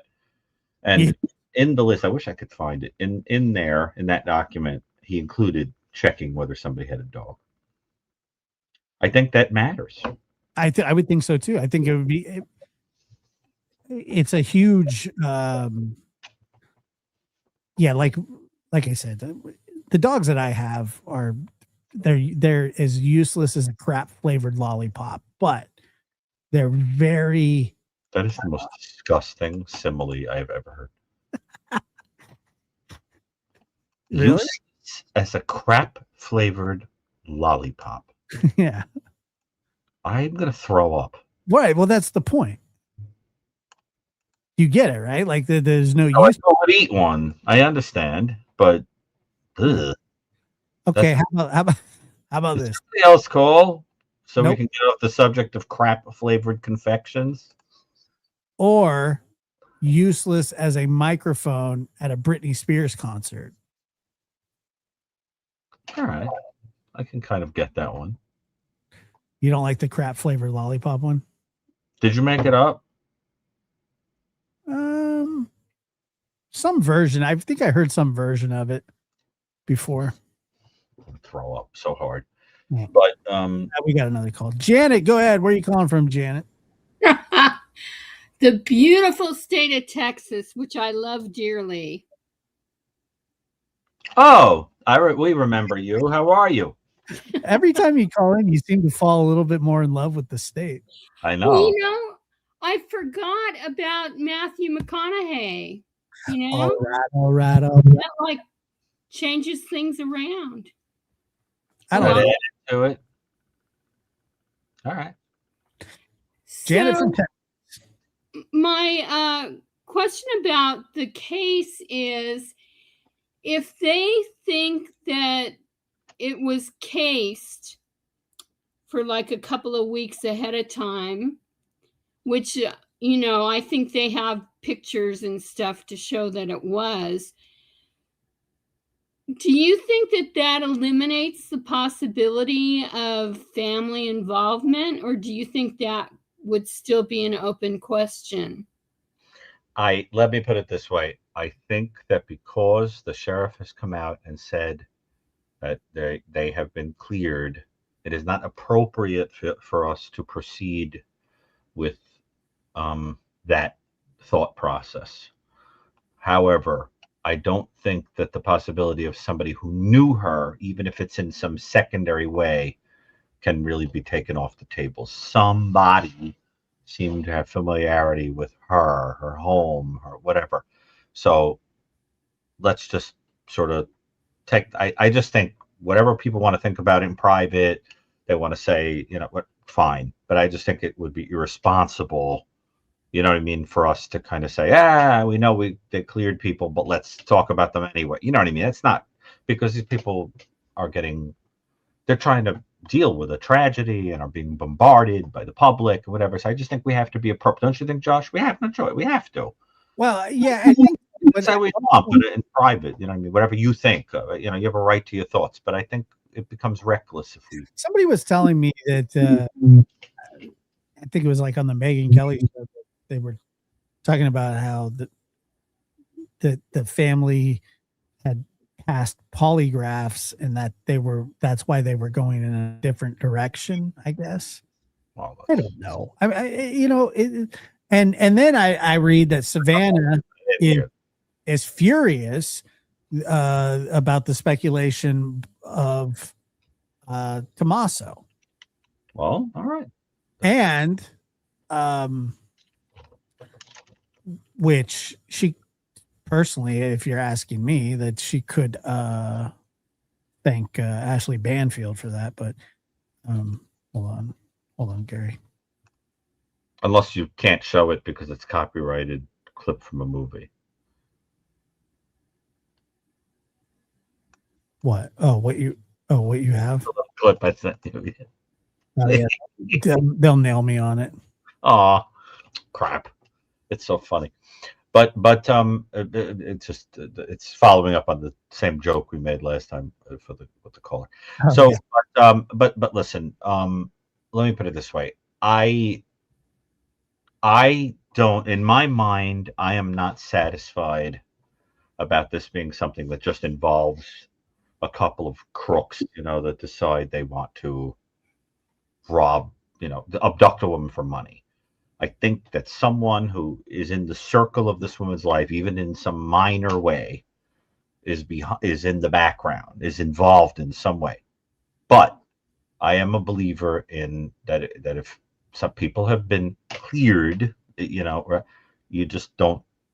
It's just not appropriate to say things, about what you're thinking that way. You understand what I'm saying? We just have to be sensitive to that. At the same time, I'm not satisfied with the way people are thinking, about this. It just sounds like they're leaning more towards looking at only part of a complicated case that I think involves a lot of people. You see what I'm saying? We have to do that. And but is it possible that it's going to turn out that this is just, a couple of people who cased the place and thought they were going to kidnap her for money? Yeah, it's possible. It's possible. But there are things that then become difficult to reconcile. So let's just kind of keep our ears open until more information comes. Well, okay. The sheriff saying that people aren't safe necessarily. I mean, is that like a red herring or? Well, that for some reason, sometimes I think that he just kind of spouts off, and I don't know. What do you think about that, Dr. Gay? Because I am curious. About who? Well, she asked if, what about Sheriff Nano saying that that people aren't safe? I mean, what do you make of that? Well, I've sort of commented about this before, and I don't want to give a long answer to this, okay? But it's complicated criminologically. But the problem is that the implication of that statement is that you're dealing with somebody that will be like higher up on the scale Michael and I talk about, right? The type of person motivated in a serial way, sexually or financially, or just because it's their personality, right? Or fantasy to keep doing something until it's perfect or make more money or whatever. And that takes off the table the idea that this is more of a personal matter, right? That this is just crooks. That, like, the kind of people that have schemes to take money, kind of like Category 14 in the New Evil, right? And it's possible. It's possible. And the only reason you would make a statement like that is that's how you're thinking about it. There's nothing personal about it. But if you think there's something personal about it, why would the person come back? Why would the person target anybody else? See what I mean? Yeah. So it tips the hand that they don't think there's anything personal about it, that they think it's. So what I'm wondering is if that's just what's being said to the public, but in private, they're wondering who's the cook.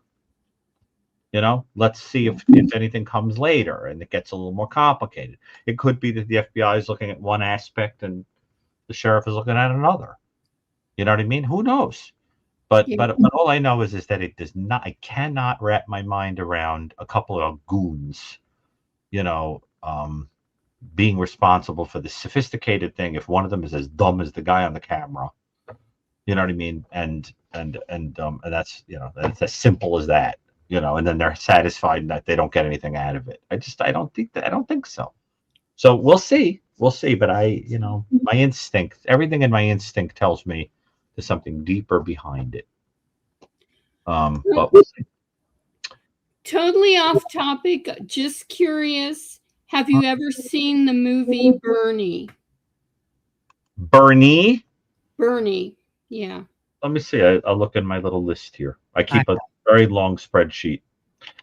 1 minute. I don't think so. You what? Seriously? Yeah, I keep a spreadsheet of every movie I've seen because I've seen so many. Hold on. Wow. Of Wow. course I do. So I have it here. It's on my list that it was recommended to me, but I did not see it. Why are you laughing? It has Jack Black and Shirley MacLaine and Matthew McConaughey and Bradley Coleman. And yeah, I have it here. I just never saw it. Should I? Yeah. That is so funny that I keep lists like that. I keep lists of everything. But you remember everything. I Why don't. do you have to make a list? Do you know how many movies I want to see? I have sections on my list. Silent movies, movies of the 30s, movies of the 40s, movies of the 50s. You're talking about a movie from 2011, and for God's sake, it has Jack Black. Is that a bad thing? Well, Not as bad as having a list of movies you've seen. or that I want to see. Or well, I collect movies, and I keep. Holy shit! I think Kelsey is right. Better to say less. Oh god. Well, it's a great movie. Although I like some Jack Black movies. In all seriousness, This one is I great. like Rock. I like him in the King Kong remake. Yeah, he's good. The next one I want to see is what is it? The one that they gave the Oscar to Amy Madigan for. You know, where she plays the creepy witchy aunt. What's that movie called? Weapons? Oh, hold on, let me check my list. I'll tell Yeah, you. really. I have it here. Hold on, just give me a minute. I have it here. I have it on the list. It's on my list. Oh my So god. I just ordered it on Amazon 2 days ago. Hold on. Because I knew it was going to win. Well, you need to bump Bernie up on your list. Well, it's very far down on the list, but if you think I should move it, I'll cut and paste it and move it up. But I mean, Yeah, well, tell me why you think it's important that I see it. because it is so friggin' hilarious, and you actually have a sense of humor. I definitely have a sense of humor, but I'm very dry, so you don't know when I'm kidding. That's the fun. One thing we do know about is that you're not kidding about having a list of movies No, that you've seen. That's not a joke. I look. Shit, Here, that's look, what's crazy about it. Look. There's a cabinet next to the computer, right? Okay. So this is the stack of movies that have just come that are next on the list to see. Okay. So it's Howard Hawks' The Thing. Oh my god, he actually has The Peter Cushing version of The Mummy. And then there's the D.W. Griffith collection, where I'm going to be watching Broken Blossoms right here. And then I'm watching the Thin Man movies. They're here in a little box. And then when I'm done with those, I've got next week's movies, which are, let's see, the Dr. Phibes movies, The Fall of the House of Usher with my beloved Vincent Price, one of my favorites. And I'm going to be watching I Was a Teenage Werewolf with Michael Landon. Okay. Well, Bernie will tell you everything you ever needed to know about Texas. And it's a dark comedy, absolutely rip-roaring hilarious, and it's a crime movie. I mean, it's got, what else could you I'm going to pump it up, but I'm telling you right now, if I don't like it, you're never going to hear the end of it. Okay. Because you're asking me to change my plans. Dear God. Well, he'll get to it in 2031. Don't worry. When it becomes a classic, you know. Seriously. It is a classic. Okay. Let me tell you, but doing all this, watching all these crazy movies that I do, I'm going to tell you a couple of movies that I saw over the past couple of years through this process that absolutely blew my mind. Okay, if you're looking for anything good. Number one, see the Japanese movie Ikiru. Beautiful movie, Ikiru. It's about an old man who lives the most boring possible existence and discovers that he has cancer. and finds meaning in his life, giving all his money away to build a park for children that gets enjoyed only when he's dead. Very, very beautiful movie, breathtaking. It's on a Criterion. Strongly recommend it. Very, very beautiful. Don't make fun of me, Josh. It's a great movie. I'm trying not. Okay. I swear, I'm trying not to laugh.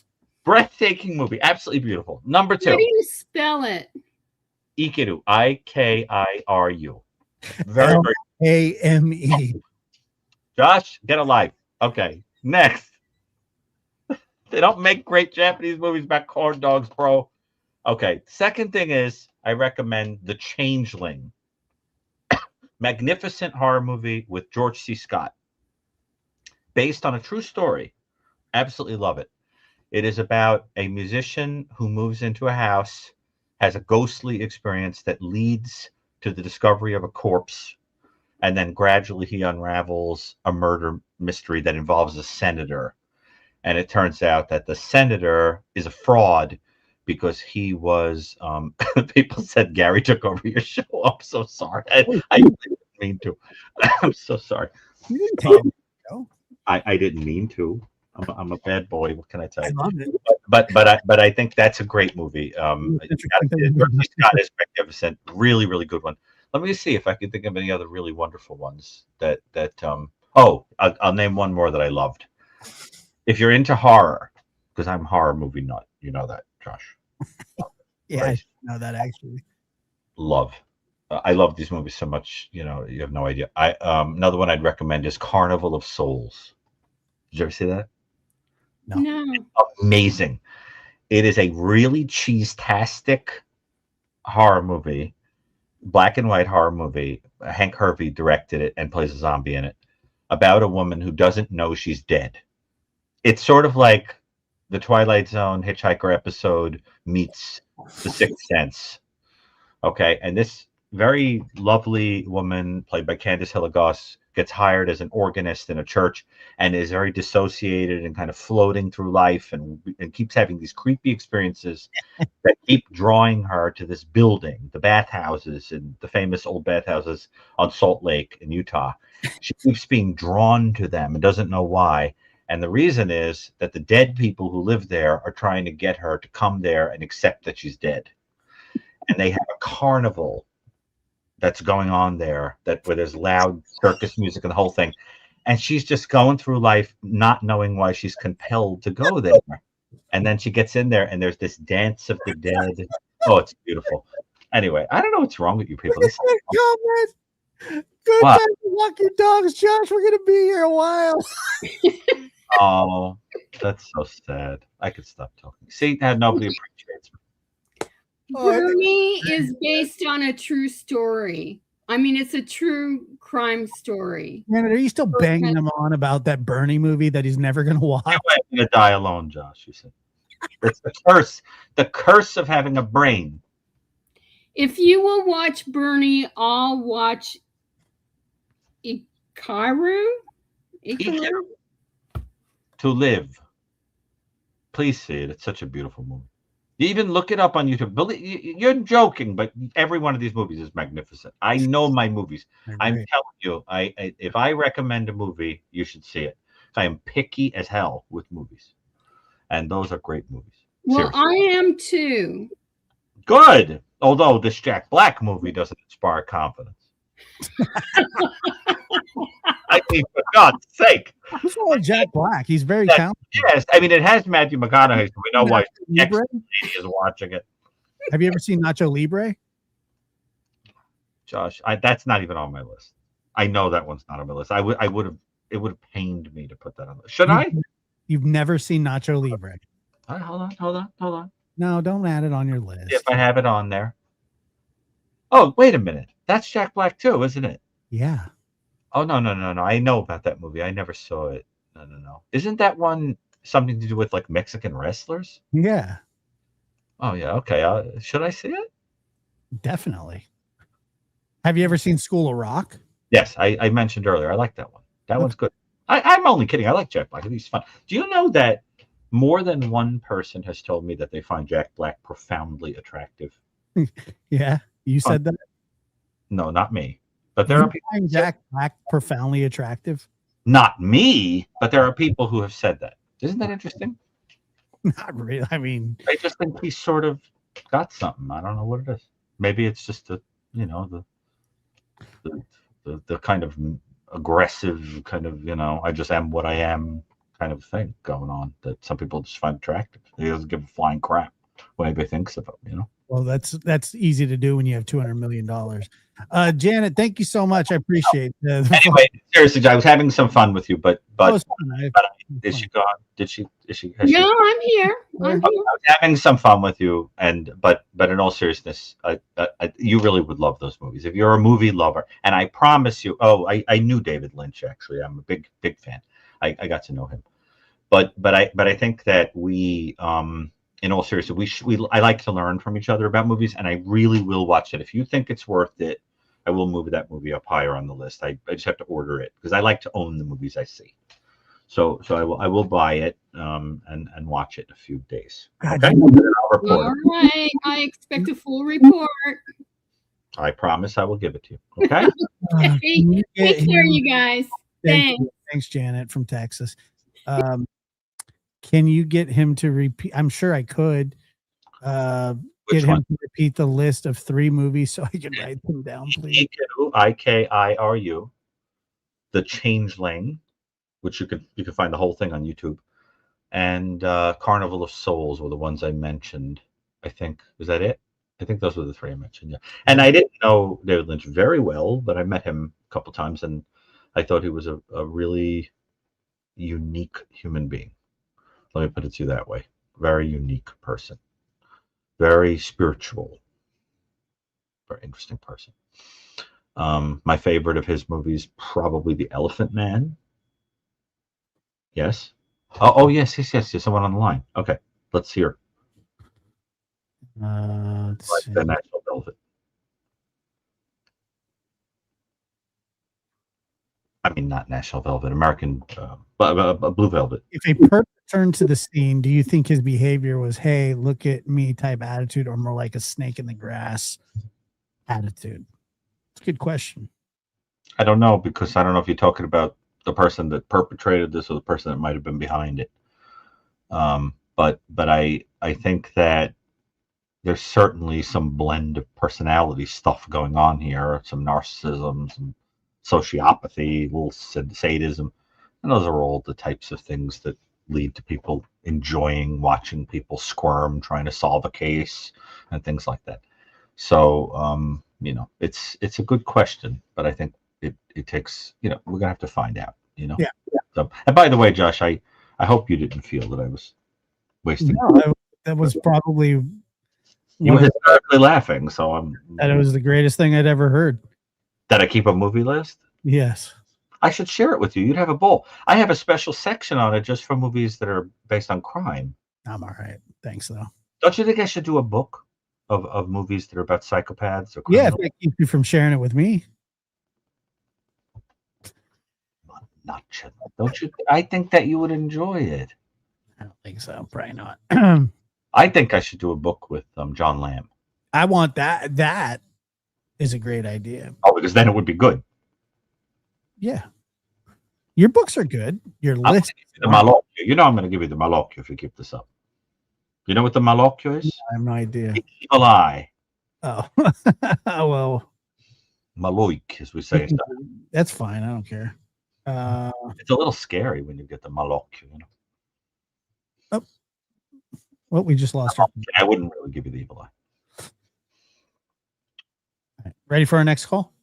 Certo. Ready? Sì.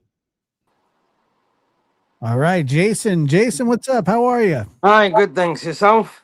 Oh, hi, Jason. How you doing? Doing good, thanks. I got your email. Great. Very cool. And we'll put something together. It is very interesting. That'll be really cool. That would be great. Yeah. So how are you? Doing good, thanks. Doctor, well, here, I'll give Josh and your listeners another laugh. I keep a list as well, for the record. Thank you. Except mine's online. There you go. And you keep a list of movies that you want to see, right? Yeah, but it's out of control. So Mine's pretty out of control too. How many years or decades does yours span? I've been keeping this one about 3 years, but Child's Play. yeah, I find myself going back, just typing in movies that I've seen. I see the joke. Yeah, You I'm a haven't rookie, lost it yet, but Let's play. but I'll find myself sitting there and just putting in, remembering what I saw, and then adding it to the list to check off what I've seen. I think of it more as your mental illness didn't develop until later in life. But you know what's funny is people have a big laugh when they say, "Okay, you want to watch a movie? We're about to watch it." I'm like, "Hold on, let me make sure I haven't seen this yet," and I pull out my phone. I don't know. But maybe one day I could do like a review thing or something on social media. Wow. Hated it. Yeah. I also have a movie list. Wow. Dang. Two ships passing in the night. Yeah. Isn't it nice to think of all the people out there in their little apartments, little houses with movie lists that don't know anyone else exists who's into the same thing? But here's the thing, like I have a list, but it's not an actual list. You can put stuff in a queue on your streaming device like a normal person. I like the old-fashioned experience of things. I like, for example, I think if someone put on a beautiful old song and wanted to dance to it, I would not find it nearly as romantic as if they brought a little record player with the actual vinyl record and put it on and it said that they wanted to dance to it. It's more romantic. I can't explain it. There's something about the old-fashionedness of it. You know what I mean? If somebody's like, I'm going to go on my phone and put this song on YouTube, let's dance with some plastic candles that blink like there's fire in them, that is not as romantic as having an actual dripping wax candle and the music on vinyl on a record platform. You can't explain it. Just like somebody gave me a Kindle once, and all I could think was, how long do I have to wait before I throw this out the window? You prefer their physical book. Well, yeah. Yeah. Kidding? Seriously, and you know how many? I have so many books and DVDs. I should just build a bomb shelter out of it. I have And hundreds. then while you're in it, detonate the bomb. No joke. And I had an uncle who kept a spreadsheet of everything. He carried a USB stick that had spreadsheets on it, and I mean everything. And you know how Italians we take food very seriously. So whenever we were gonna in Montreal, there's a famous barbecue chicken place here. Next time you come to Montreal, you have to have it. It's maybe you've had it when you were here. It was Chalet Barbecue. Wait, hold on. I thought you said that you were. Didn't you say you were French Canadian or that you speak? Yeah, but in Montreal. Oh, but you're Italian. Yeah, I'm Italian. Yeah. So so my uncle had a spreadsheet of everyone in the family. What if you like dark meat or or the white meat? Wow. Where are you from in Italy? Just out of curiosity. Cababasan and Napolitan. Oh, that's interesting. My family's from Avellino. Oh, well, mine too. Yeah, exactly. So there you are. Yeah. From Avellino. Oh, fascinating. From Gazzetta. Oh, I know exactly where that is. Yeah. Fascinating. Well, my family has we have a winery there. Oh. And they have they also grow the grapes and everything. Yeah. Very interesting. Yeah. Well, okay. So tell me a little bit about what you called about today. Well, one thing I wanted to mention that was interesting was I happened to be going through my my camera footage, and I just want to add a perspective to a lot of people have been speculating what they saw in their front door footage of lights and a possible second phone to the right. It could be someone with a flashlight or something, another person, and a lot of things about the lighting on the floor and so forth. Well, my wife happened to be leaving the house at night, going for a walk with the dog, and she was wearing a scarf. And when I looked at the footage, you could have sworn that she had a flashlight tied to the back of her jacket.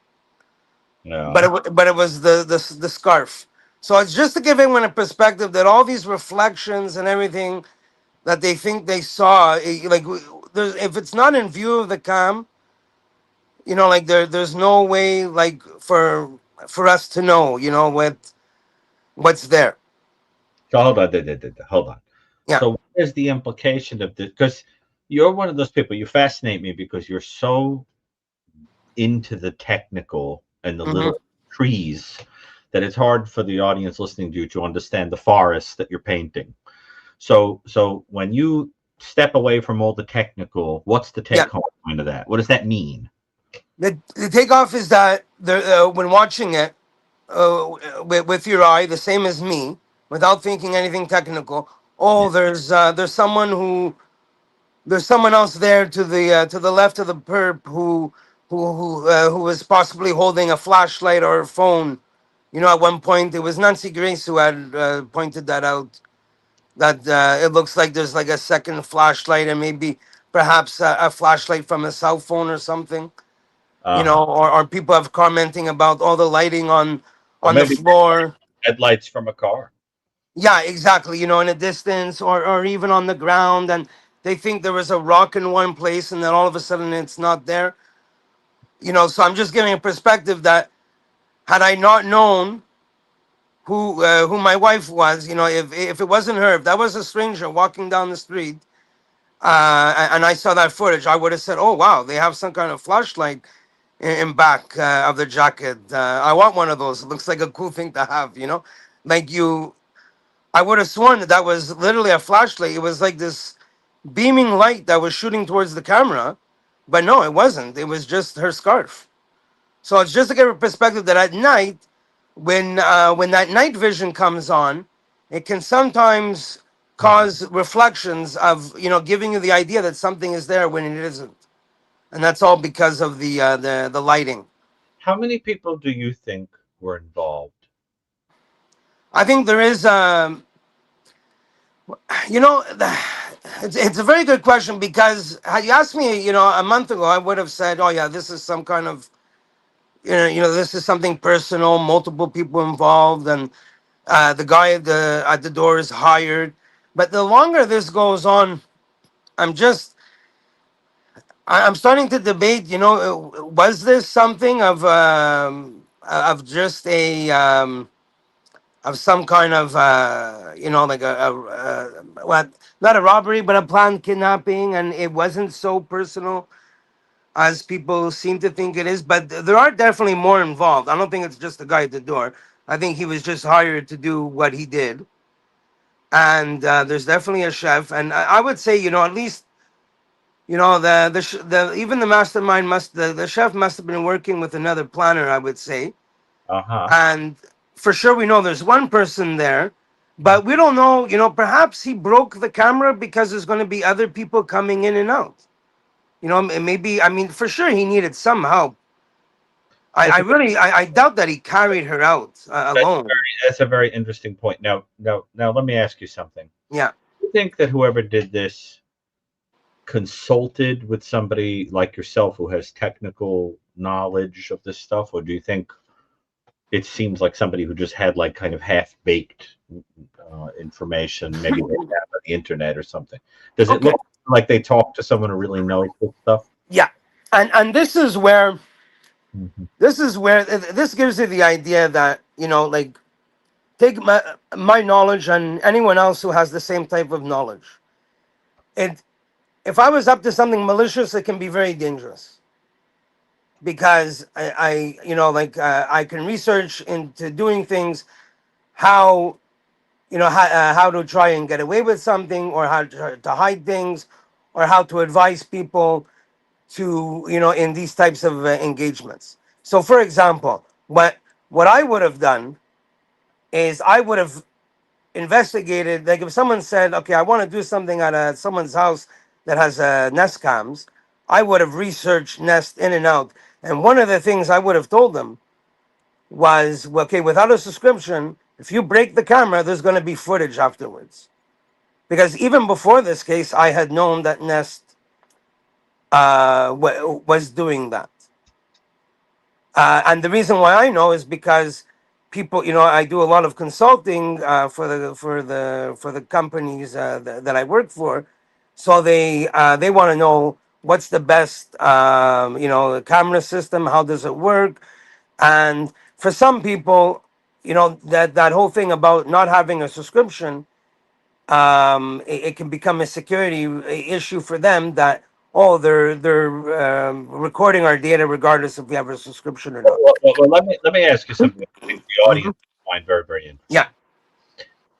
Can you tell us, in your professional opinion, the top 3 things that, if you had been the perpetrator, what are the top 3 things you would have done differently? What stupid mistakes did the perpetrator commit?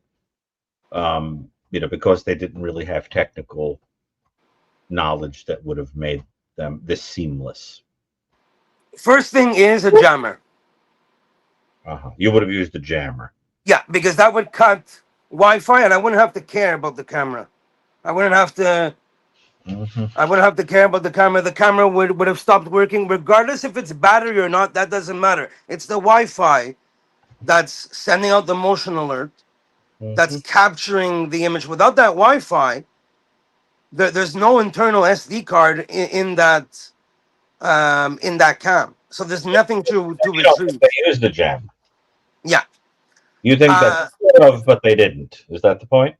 Yeah, correct. Okay, that's very interesting. What's the second stupid mistake, or would you have done differently?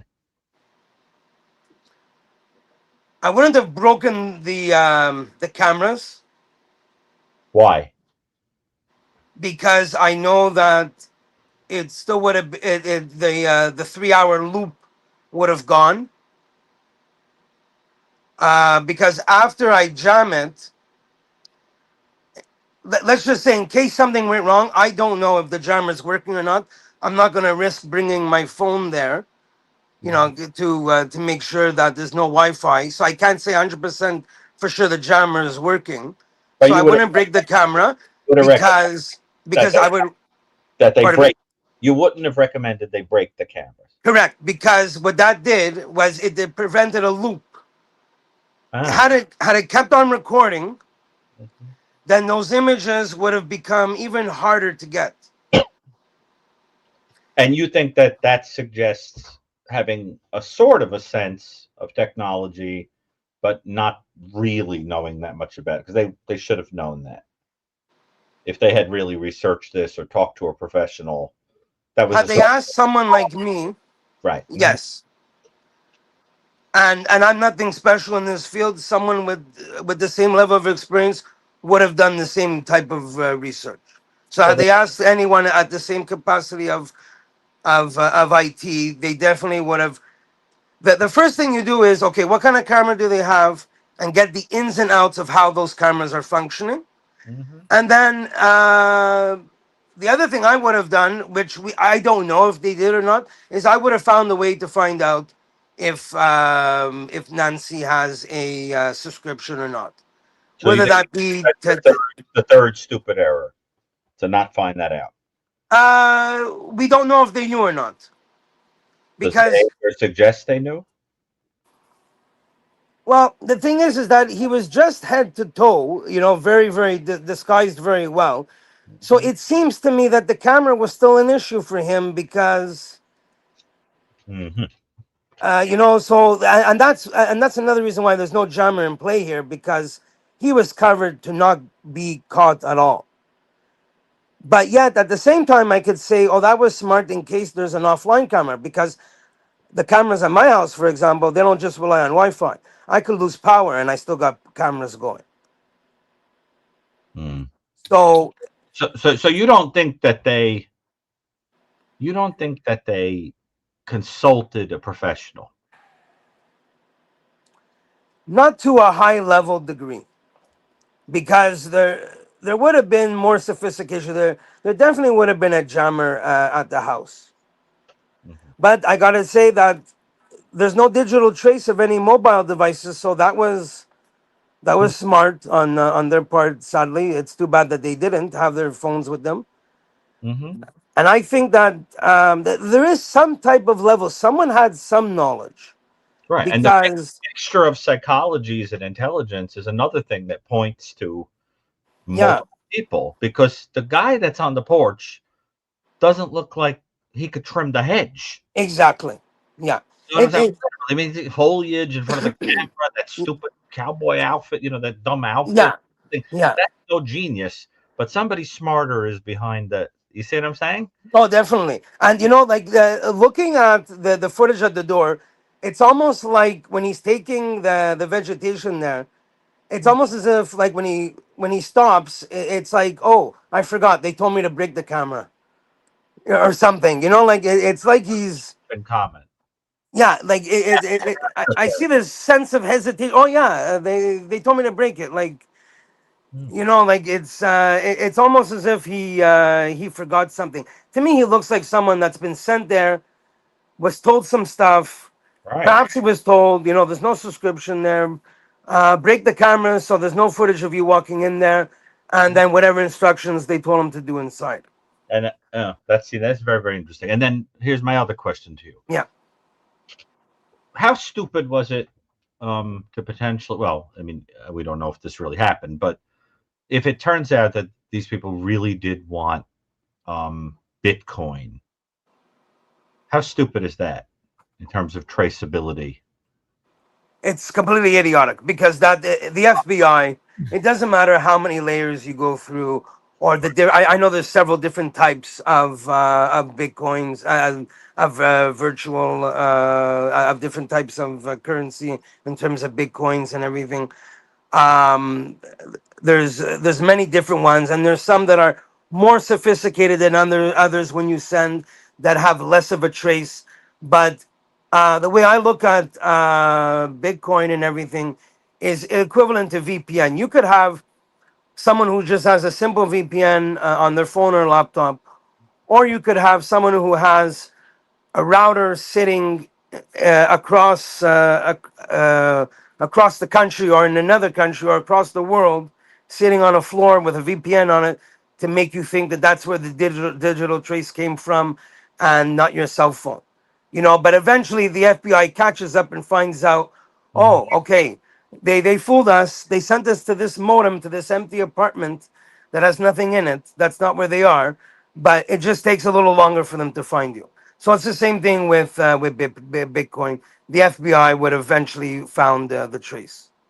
Yeah, I mean, So, look, yeah. it's interesting because if you take the whole chef, server thing, and you set it aside, and you just look at it from a 30,000-foot level, it's entirely possible that what you had was a person or persons who did a little bit of research, a little bit, but not especially deeply, decided that they were going to identify a person who was tied to somebody with money, because they knew that if you hold somebody for ransom, you need a wealthy person to pay the ransom. So they identified this elderly woman with certain vulnerabilities, and they cased the place for a couple of weeks. They go in, and the idea is, in a half-baked way, they think that they're sort of cleverly going to get away with it. They go in there, and when a gun is wielded, or they just threaten her or whatever, she becomes terrified, or they strike at her and she passes away. So that's why there's no taking of the medicine or taking of, because she was already gone. That they had perhaps planned to take it because she was going to be abducted, but she passed away. So then why take her? Exactly. Yeah, you see, that's the other question, is that why? Like it's almost as if they don't they just don't want her found. Even though something happened, let's say if it did happen in the house, what came across their mind for the body not to be found? Like what I'm thinking is another possibility is that they had been instructed to get this woman, and she died, and they were like, look, boss told us to get this woman, so they take her anyway, with the idea being that they'll deliver on what they had promised to do, and perhaps there can be ransom even for a deceased person. I mean, we don't know that she's. I hope that that's not true, but yeah, it could be that. Could be other reasons. You're right, and there we go back to the point of this guy is not all there. The guy that was at the door. Oh, we may as well still take it regardless. Yeah, right. It's all possible. It's all Yeah. but I guess what I'm saying is, no matter how you slice it, you wind up hitting the same wall that bugs me in that Columbo way I always talk about, where you Yeah. sit up going, Yeah. why? This doesn't make sense. And the wall you hit when you do this kind of thought experiment, this talking out loud like this, is why the extras?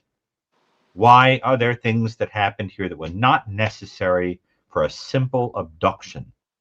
See, that's what I'm saying. So that's what starts pointing to something else, Exactly. you know. Because But your points are very interesting. But what we're going to say, and then we'll. yeah, no, I was gonna say that I think also there's more speculation that comes on the longer a case goes unsolved, Of course. and these little things come out. Actually, so I do have a third one for you. This falls under the technical category because the longer you're in a place, the more your chance of you getting caught by someone or someone with a phone or something, and that would be the 41 minutes in the house. Right. If that's true. Yeah. Yeah, yeah.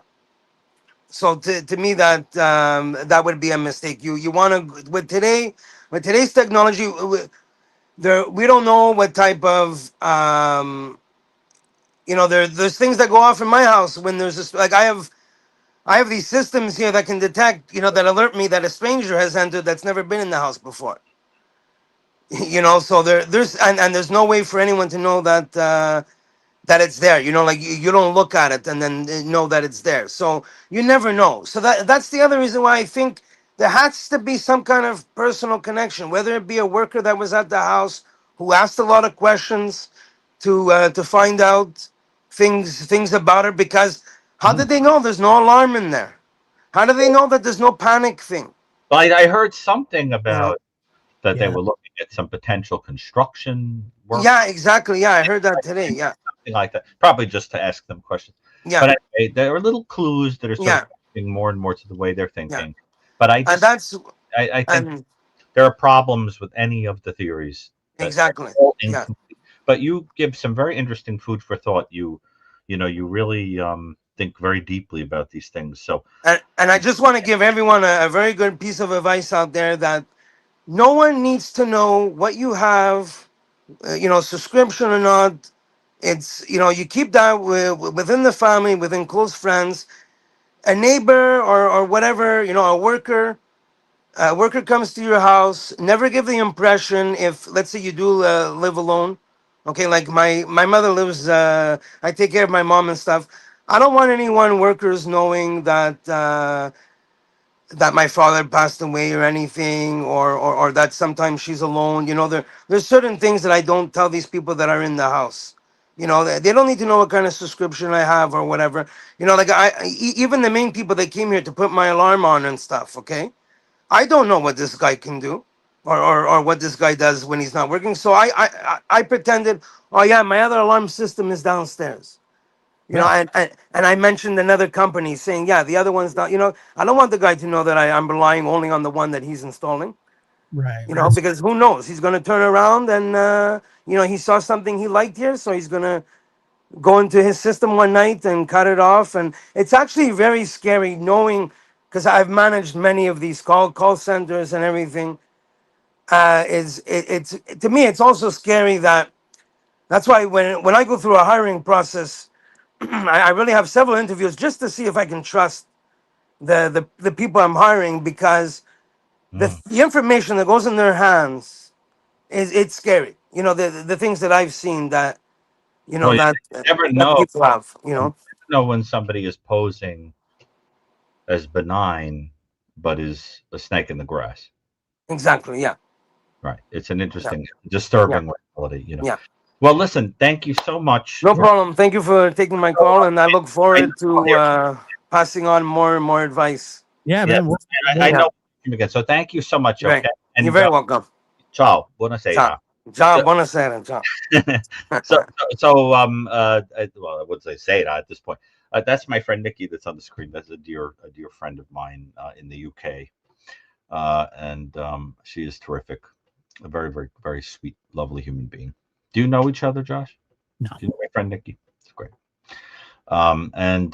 So Do you want to? Are there any other calls? Yeah, we do. But let me see this. Let me saw a post from a man who seemed unstable. That happens. Aliens, bunkers, new worlds, movie lists, God and demons. They gave coordinates to where Nancy was, said she was sedated. Brothers supportive. Could this be the perp? I saw that too.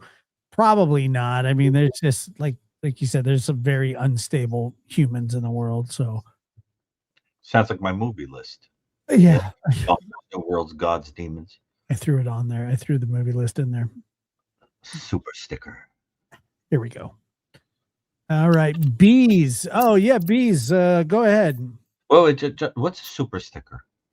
It's just a sticker that's like when somebody gives a donation, Oh, and instead of because you can either write, it's like a super chat, or you can just send a sticker. oh, okay, all right. So bees is this bees that's called before? Yep, bees called. I think maybe last show or show before. Yeah. Yeah, hi. Can you hear me? Yep, sure can. Yeah. Okay. How are you? Is this Good. your How are you first or your guys? second call? What was that? Is this your first or your second call? No, I called the other night. I was the one that was talking about the ransom letter and the kind of Oh, like what you guys are talking about now. the one who I said was making really good deductive interpretations and Yeah, like remind. maybe we're getting warmer. Yeah, yes. Hopefully. I don't know. I enjoyed that very much. I like. Yeah. Has some new. I enjoyed too the devil's advocate and kind of going back and forth, and I know. I can I was imagine. kind of processing what you were saying and then thinking about it, and Well, you think like a scientist, so new data will lead to new hypotheses. That's a good thing. You should, remember there are very few things in this world more dangerous than certainty. yeah. Certainty does not lend itself to compromise or science or anything. It's just it's not the way a brain should operate. It should always say, even in the best case scenario, it should say probably true. Yeah, like Yeah. the Right. black holes. Right. Like what? Yeah, I've gotten myself into a lot of trouble in life thinking I know something 100%, and then one little piece of information you're like, "Oh, well that changes everything," you know. Oh, So, that's so funny. but yeah, it was just a couple of things. There was someone I think yesterday or was it last night or when I called you guys, but Right. someone made a comment that I thought that one comment, I can't remember who said it, but they said, taking her, because I was thinking of all the reasons to take her. And they said because committing, the murder off the scene, kind of like you were talking about, like the mafia does that, then they wouldn't leave as much forensic behind. So I thought that was like interesting. So what motive would there be to kill her? If it wasn't personal. Yeah. And then another thing, if we are thinking along like the lines of kind of like a scheme, like they took her for maybe they planned on showing proof of life, but things went wrong. But they were like, well, we can still try to get the money, and all we have to do is give them enough information, like they did in the first ransom, I believe, about stuff that was only known to the investigators. And maybe they'll believe us and we can still get the money, kind of like, an extortion. And then that didn't work.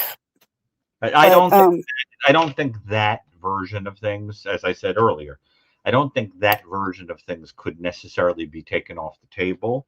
But what it doesn't do is satisfy some little facts that suggest the possibility of somebody who was more in the circle in terms of, even if it was just like a pool guy or mailman. Oh yeah, somebody for who sure. But it doesn't necessarily explain the role of such a character and the little extras that don't seem necessary to the commission of the crime. Right. Little things. So there's some whiff of something else. I agree. But I don't want to get go down. I don't need to, right? You already know what I mean. There are things that don't quite add up.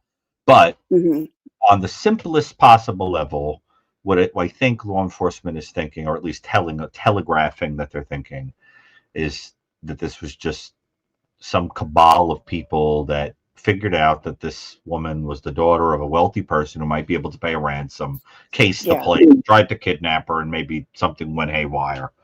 I mean, which is consistent with what you're saying.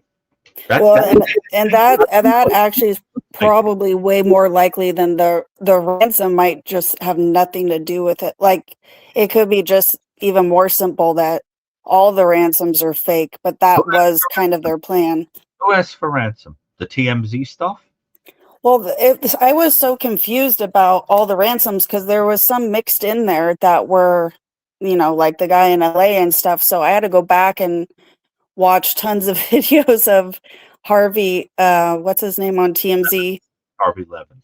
Yeah, he was talking to Mark Garagos. They have this podcast, which I've never listened to, but it was the only place I could find detailed information on the different notes or ransom letters. Did you make some kind of table or something that breaks them down? Because I was going to do that. No, I haven't done that. I listened to it a couple times because the first time it's hard because he's trying not to give certain information. He's like, well, I can't say this, but I will say hypothetically, and he's being, he's giving a lot away. And he said, for example, there's a couple videos I watch where he gives different information in each one. And what I heard the other night in a second video I watched is actually the ransoms were originally sent to local news stations, not TMZ, but the local news stations held on to them. And Mark Garagos asked him, he said, well, did you kind of get the feeling like they sent the ransoms to the local news stations and they weren't getting the reaction they wanted, so they kind of upped the ante and went to TMZ thinking it would get more traction? And he said, yeah, that's the feeling I got, because the ransom letters were not identical. They were different, but the same, from the same email. And the FBI cannot trace that email for whatever reason.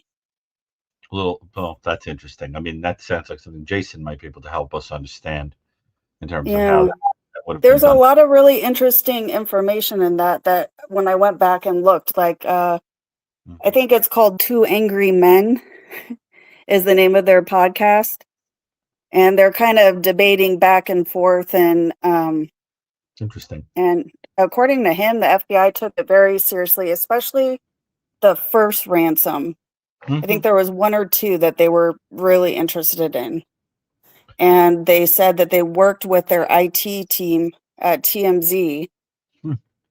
And yeah, so I can't even go over all of it because it was like a 40-minute video, but there's a lot of information, and one of them's like a 30-minute video and the other one's like a 40-minute video. It's on YouTube, so if anyone's interested in watching. Send us, me and Josh, the link. Oh, yeah. I'd be interested in seeing that. Wouldn't you? Yeah. Is there like an email, or I just put it in the chat, or? No, just email it to Josh. Yeah, email. It's not that hard to. Josh's email. One of the mods will put it in the. Oh, okay, cool. Yeah, you'll see. But I think it would be good to watch it, and I like I said, I enjoy the logical nature of the way you think, and I think if you just sort of, I think you're very good at sort of weeding out what's an assumption and what is being said that really doesn't have legs, and I think we need more of that, because every day it almost feels as if there's a desire to keep this story afloat. Yeah. I mean, like, just to keep pumping something new into it and keeping it interesting, whatever. But the truth is, like, when you really lay it out, that there isn't much there. Yeah, exactly. Yeah. It really isn't. You know what I mean, Josh? It feels like like grasping at the same things, and every day some new piece of information's floating. But like, I hope behind the scenes there's a much more organized thing going on, and they've got a clear idea. And what I hope is that they also think there's someone behind the curtain, and they want to catch the underling to get to the big fish. That's what I hope. Yeah. But maybe there's just underlings, or who knows. But I appreciate. So keep up the good work, and if you do lay out the notes, whatever is available, if you lay it out, and you notice anything interesting, let us know. I mean, you can call in again and break down anything. that you Yeah, found. I'll send you guys the videos I saw because I think they are interesting to listen to, and there's a Right. lot more information that I feel like you're not really hearing about. Yeah. And Yeah. I'm just like a curious person, and like I said, I always just discounted the ransom notes because people I listen to and like I'm like, well, they're smart, they discounted it, but then I was like, well, I kind of want to hear like what was that all about. So then I looked into it and I was like, well, I Yeah. don't know, maybe. And in the meantime, before you hang up, I'm just curious. I mean, are you interested in pursuing a career in? It's funny because I actually have a degree in psychology, Right. and I worked as a behavioral therapist Yeah. Right. with kids, and I was going to do probation. I went through the whole background check and polygraph and passed that, and then I ended up taking a job with a nonprofit here in California where I was doing behavioral therapy, and then COVID happened, and all of my appointments, were like telehealth, and it was just too much. I was working with kids that had severe behavioral issues that needed home therapy, basically. So, Oppositional defiance stuff, or do you mean more like autism like spectrum? at risk of being hospitalized. Oh, okay. Yeah, like pretty Beautiful. severe behavior. That's wonderful. Well, you've done some very beautiful work then, and I Yeah. think that when you are somebody with that kind of intuitive, intellectual brain, you could do a lot of good with it in the right setting. Might not be too much fun at parties, but Well, it's funny because I ended up after COVID things got rough. I quit that job, and then I ended up right now I'm actually a caretaker for my mom. So I really kind of related to the story, and I felt really bad for Annie, and I didn't want to blame the family because I think she was like the primary caregiver, and I just feel like if there is no involvement with the family, or at least or maybe there's always that possibility, but I felt kind of bad for the family and everything they're going through with her getting blamed. I think people just need to be careful about that until we know all the facts. And I'm not saying, anything's possible. I think the first 2 weeks I'm like, oh, it's probably the son-in-law, I thought the same thing. And after that, but it's like, just have to be careful. That was the narrative sort of being tossed out there. I mean, that and I still think a lot of that was driven by some reporting, but also, they took the car and they were at the house, but I mean, that was the last place that she was before she went missing, right? At her house, and then the car that was the last car that she rode in. So yeah. I mean, I agree with you, but it's going to be interesting to see how this sort of plays out. Yeah. I mean, definitely they had to look at the family for sure. I mean, that's the first they should have to. Yeah. I mean, yeah. That's standard practice. I mean, I'm not so much like hard on. I mean, I don't blame law enforcement for that at all. That's what I would do. But I mean, a lot of the stuff I saw online with like people saying, "Oh, they're guilty. I know it," and just that I was like, not ready to go down that road. You sound like you really do help a lot of people, and I think that's a beautiful thing. And so you just keep doing what you're doing, both in the intellectual way and in that kind of selfless way that you do. And you do a lot of good in the world. So you keep that up. It's very heartening to people that spend all day listening to miserable stories of how rotten people can be. Okay. So it's nice that people can be good. So just keep doing it, okay? And all right. Take care of yourself. Yes. Have a good night. Thanks. What a nice call. So is there anybody? There was somebody else that wanted to talk. Well, we have another call, but let me answer this question really quick here. So it says, from Terry, does there have to be a body for people to get inheritance? Didn't know if there has to be a death certificate. Typically, there has to be a death certificate, and depending on the circumstances. That's a Like- very interesting question. So some as a general rule, they say 7 years, but typically it can be later or earlier, depending on, you know, the circumstances. If there was such a like a plane crash, or, you know, like, and they don't find any, you know, if they don't find the survivors or whatever, however that goes. Anyway, let's see. But yeah, they would need a death certificate, definitely. All right, let's see here. Yes, I've seen the movie The Person's Asking Under the Silver Lake. Yes, that's the. They're asking me if I've seen Under the Silver Lake. That's the one with Andrew Garfield and Topher Grace, and yes, I like that movie. It's a good one. Did you see that movie? That movie Under the Silver Lake? I have seen that movie, actually. It's on my list. You like it? Yes, I do. Yeah, I think it's good. That's the David Robert Mitchell movie. He's the director, and he wrote it too, I think. All right, so who wants to? Who's the next person who wants to talk? Julie, go ahead. Where are you calling from, Julie? I'm calling from Australia. Oh, hi. Can you hear me? The sounds in the background are Sorry. So scary. I thought you were maybe calling from Okay. Haiti or something. No, I'll take. Josh, I'll go do on you the hear microphone. the background? They're scary. No, I don't hear that. Oh, I'm hearing like Um, rah, rah, rah, like sort Can of you hear scary. me now? Yes. There you are. Perfect. Really? I hear you perfectly Sorry. fine.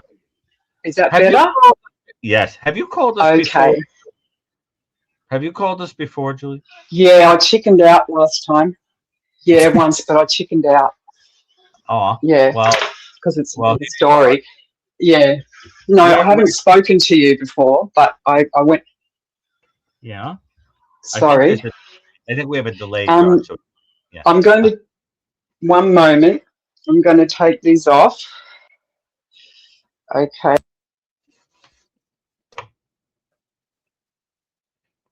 It should just Okay. Can you hear me now? Yes. delay. Yes. This is like talking to a Ouija board. Mm. Do you, Julie? Are you with us? Oh, spirit! Look, it sounds like we're talking on like a séance or something. Julie? Oh, I hope she comes back. She's so nice. I think you scared her. Oh, there she is. She's so annoyed. I feel bad.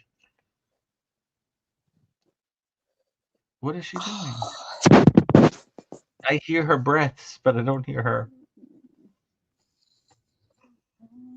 Julie, why don't you type what your question is? Kelsey, it's not just on my side. I don't think anybody hears her. Josh, you don't hear her either, right? No, I don't hear her.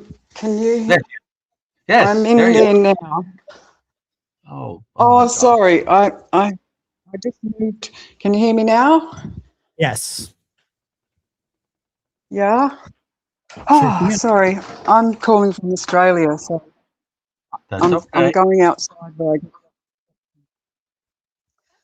Okay. What part of Australia are you calling from?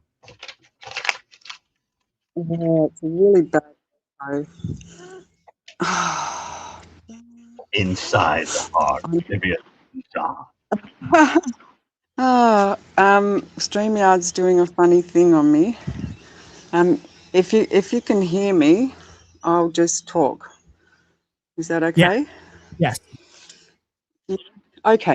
So I escaped from a stranger who abducted me in 2001. Oh, I see. And I've always wanted to share a little bit of my story because it has a happy ending with the type of women like me that watch a lot of true crime. And yeah, I wanted to share that story with especially the women who watch the oh man, I'm not even sure if you can hear me at the moment. Yeah, I can hear you. Oh, thanks, Josh. Sorry to muck you around. You're not. You're So, fine. Yeah, we had to listen to Gary's movie list for 20 minutes. It's fine. so, yeah, Take a so look at that. I mean, you know. I was left in a dangerous situation in 2001. They abandoned me, Melbourne. Lived in 6 hours away and was in Melbourne. His name was Adrian Bay, and I ended up with him, and he took me to a dark place, and he about 3 hours. Because of my interest in true crime, I had and being two men were psychopaths. I kind of had an understanding where his head, and for 2 or 3 hours while he attacked Julie, me. you are breaking up. Oh, Every second or third word. Is there somewhere you can get that has a better connection? Because I really do want to hear this. Yeah, I mean, you're sharing something. It sounds like you had to dredge up that it took a lot of bravery to share with everybody, and technology is just plugging up the story, and you know, and we want to be here for you. Is there some way that you can do that? I mean, do you want to type the Sounds like it sounds like it would be quite a long story. well, yeah, but or at least the name of the offender that you mentioned or something. It sounds like this is somebody that people have heard of, you know, that you're it's up to you, but I hate that we can't hear you. It's breaking my heart. yeah. Adrian Bailey. Adrian Bailey. Yes. And this is somebody that will be was a publicly known matter. Yes, it's all over the internet. Not you mean the singer Adrian Bailey, or do you mean? All right, hold on. Let's see. No, he was a predator. Oh, I see. Here we go. You're talking about Adrian Bailey, Bayley. Yes. Adrian Ernest Bailey. Yes. Okay, in my list, in my own spreadsheet, yes, I have a spreadsheet of murderers. It says that he was a recidivist sex offender who was responsible for killing Jill Meagher. Is that the person you're talking about? Yeah. Okay, all right. Yes. Okay, all right. So, but Jill Meagher was not Australian; she was Irish, right? Yeah, I'm west of Australia. Yeah. But the victim was Irish. I have it Yes. here. Yeah. Okay.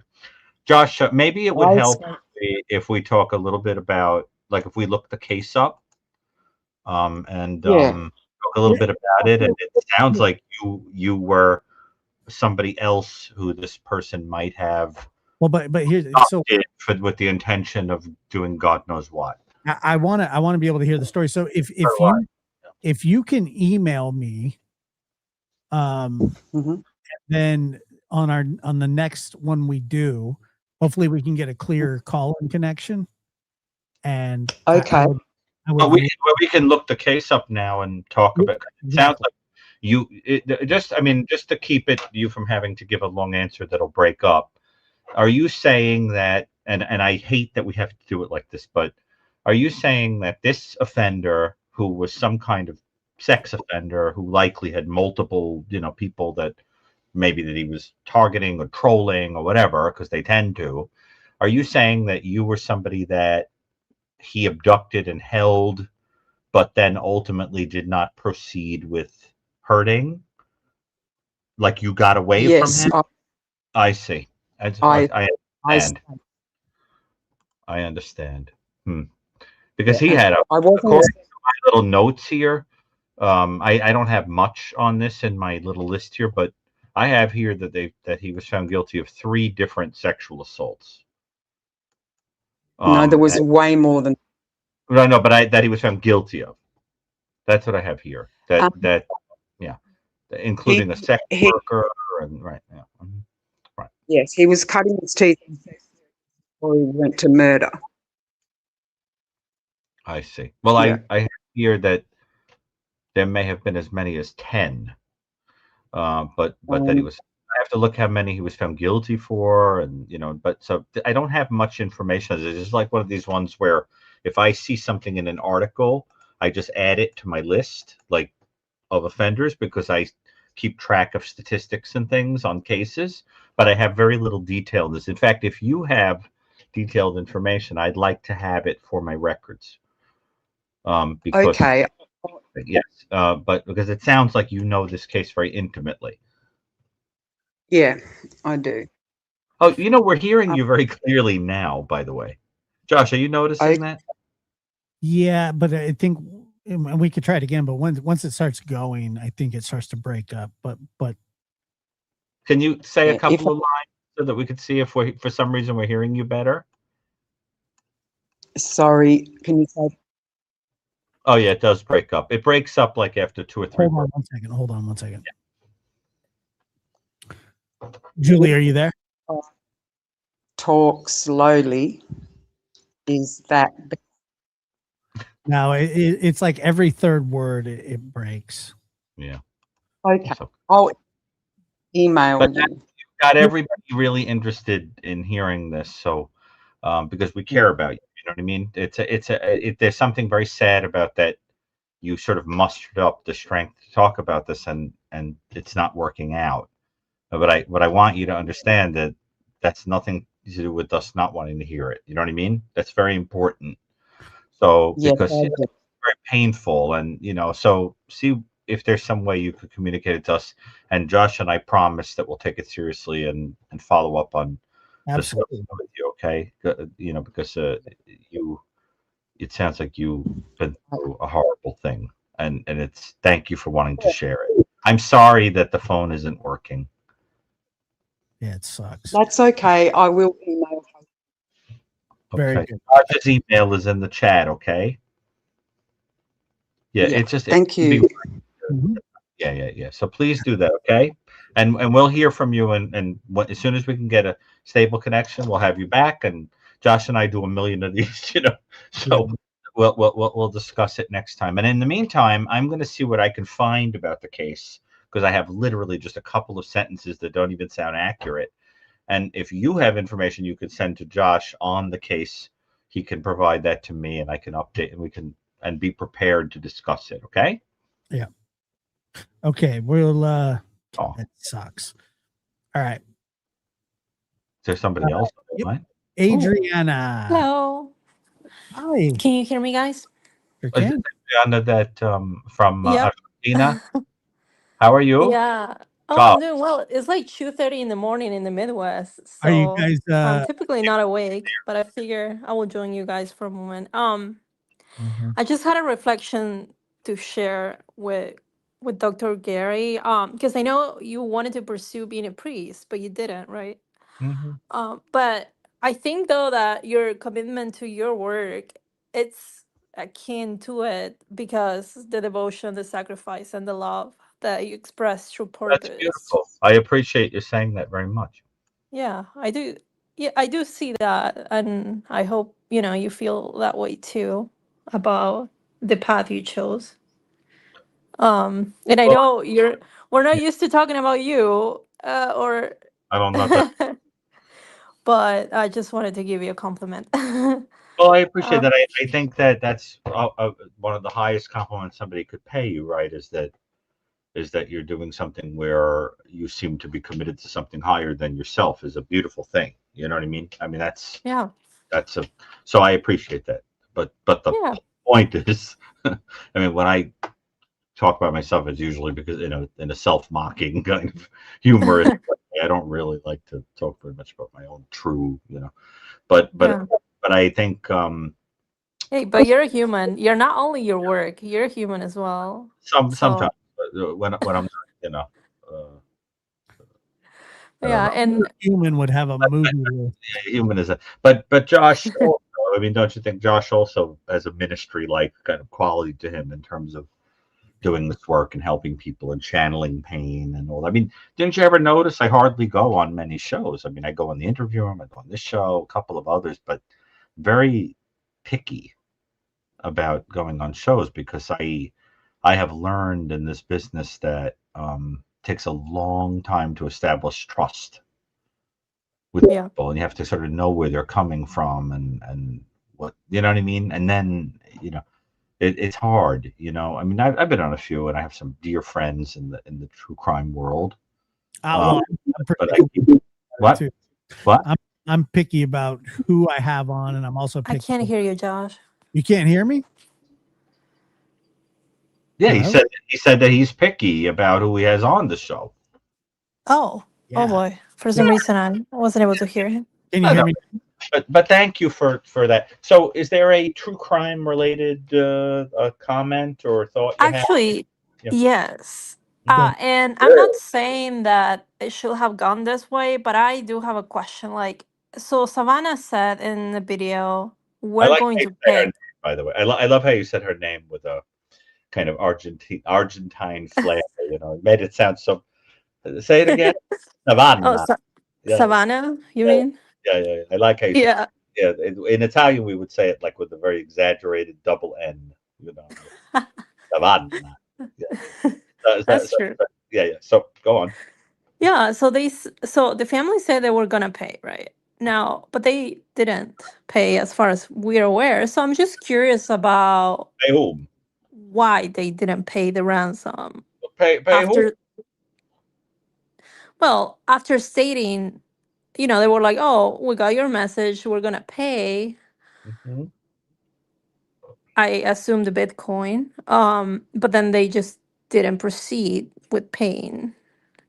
So I'm just curious about the rationale behind that. What do you think? I mean, my guess is that law told them, that there was no reason to do that, that it didn't make any sense, that perhaps they didn't think it was legitimate, that it was some person that was just trying to make a quick buck, that there's a, you know what I mean? If they really thought there was a ransom Yeah. situation and that paying the ransom was going to lead to getting their mom back, I mean, believe me, that would have happened.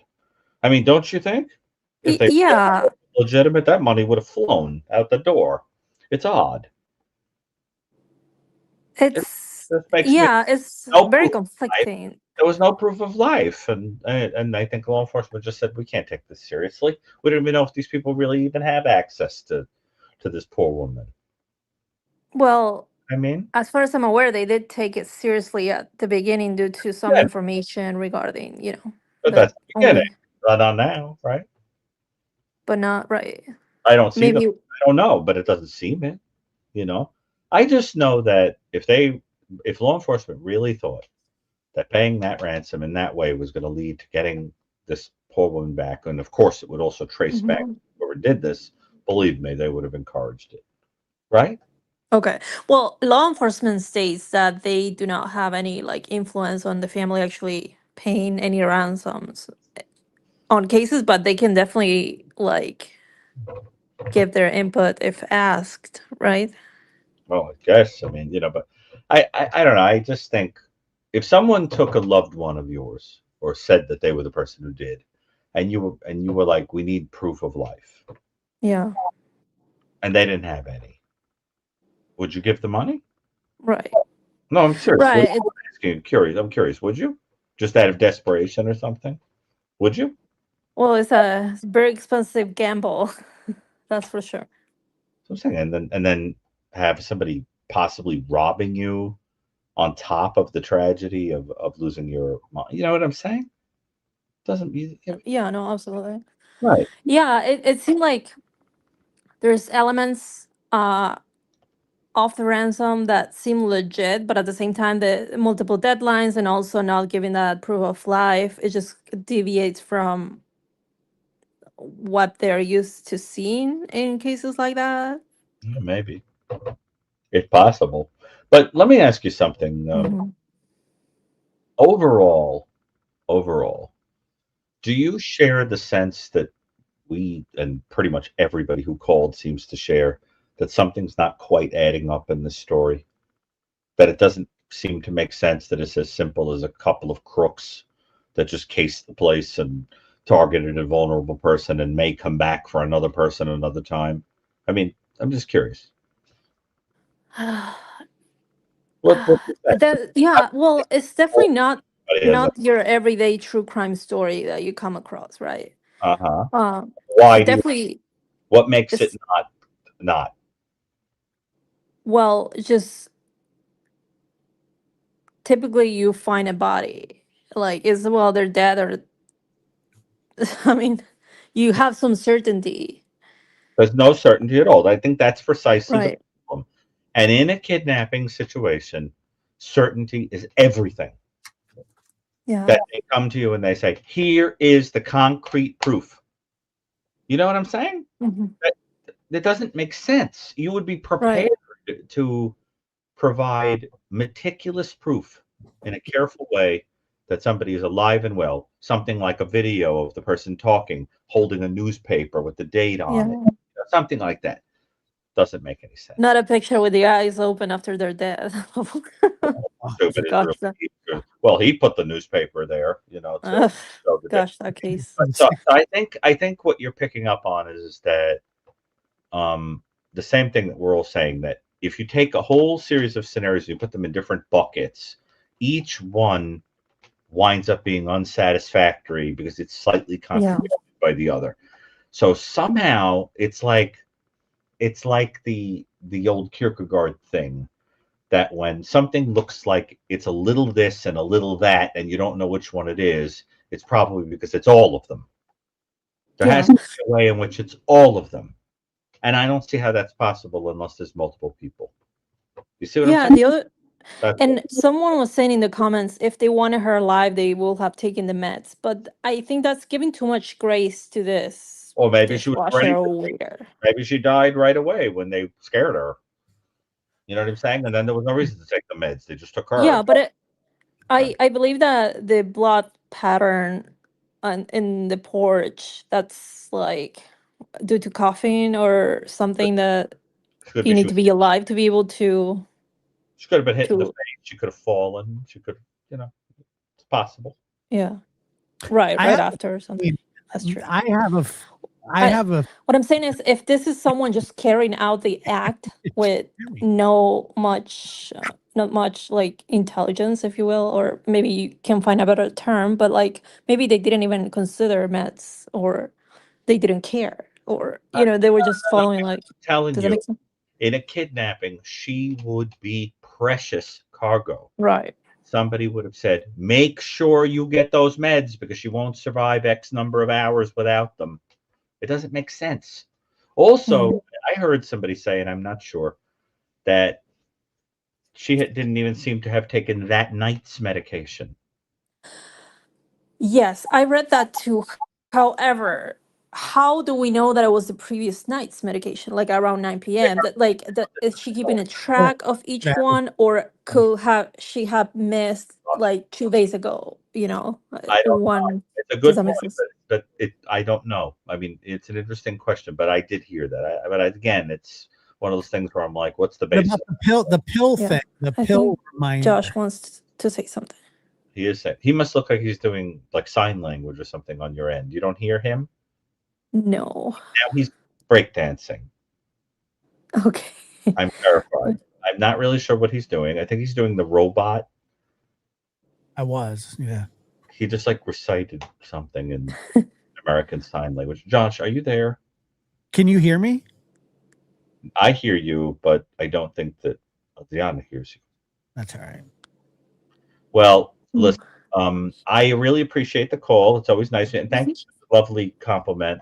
I don't take compliments very well, but I appreciate the guy. I tend to demur, when people try to give me a compliment, but I appreciate it. Thank you for that. Yeah, Okay, I'm gonna give. absolutely. All right, guys. Well, thank you so much. Okay, Josh, you a compliment now.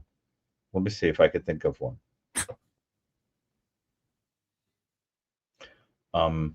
I think it's great that you have been putting so much work into your health lately. Thank you. Appreciate it. And it shows. It does? Yes, definitely. You seem healthier and more energetic, and your color is good, and your weight, and I can definitely see it. Don't you see it? Yeah. Yes. I feel better. Yeah. For sure. Yeah. It's nice to see you take care of yourself. Yeah. Yeah, it's fun.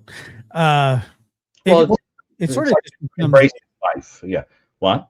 it sort of just becomes a like I think this is like my 4th month. So That's pretty good for 4 months, you know. I used to be an athlete, so I mean it was always there. You were an athlete? What did you play? I played baseball and basketball and football. Wow. Yeah, I could see you playing football. Definitely, for sure. I was an all-state baseball player. Really? Very, very interesting. Yeah, I was particularly good at baseball. I was offered a scholarship to a place called Menlo College, but I didn't end up going there. What's that poem? Of all sad words of tongue or pen, the saddest of these it might have been. Do you see Kelsey said you were a bowler? I was pretty good at that too, actually. Seriously? Yeah, I was pretty good at bowling. I don't think I've ever seen anybody enjoy busting a person's balls more than Kelsey loves to torture you. My God, does she love to bust your cojones. It cracks me up. She lives for it. Lives for it. She knows. She loves to tease you. It's hysterical. She knows. She loves you. That's what it means. She thinks the world of you, so she tortures you. See? He ignores those comments. What comments? I don't know. You two are like, you act like siblings the way you torture each other. But it's so funny. She zings you and zings you and zings you. If you read the comments, loves it. Gets kicked out. But the more ridiculous the things are, you say, the more she cracks up. She's like delighted. Have you ever seen an After Dark show? I have had that experience. Don't you ever see me in the audience? You always comment when I'm there. Of course. I thought you were getting rid of it. What happened? You can't quit it? I can't quit you. There's too much self-loathing that goes on. It's like therapeutic, right? Yeah, but I get my balls busted on there constantly. That's kind of the point. It's not just by her, although she's the best. She's the best at it. There's some pretty good ones too. She has a degree in Josh ball bustology. I think there are a few people who do it to you, yes, but she's up there. No, a few. Who do you think is better at busting your balls than she? I don't know. There's some good ones though. But anyway, those are funny because they go all over the place. My favorite thing about it is when she says, I do not.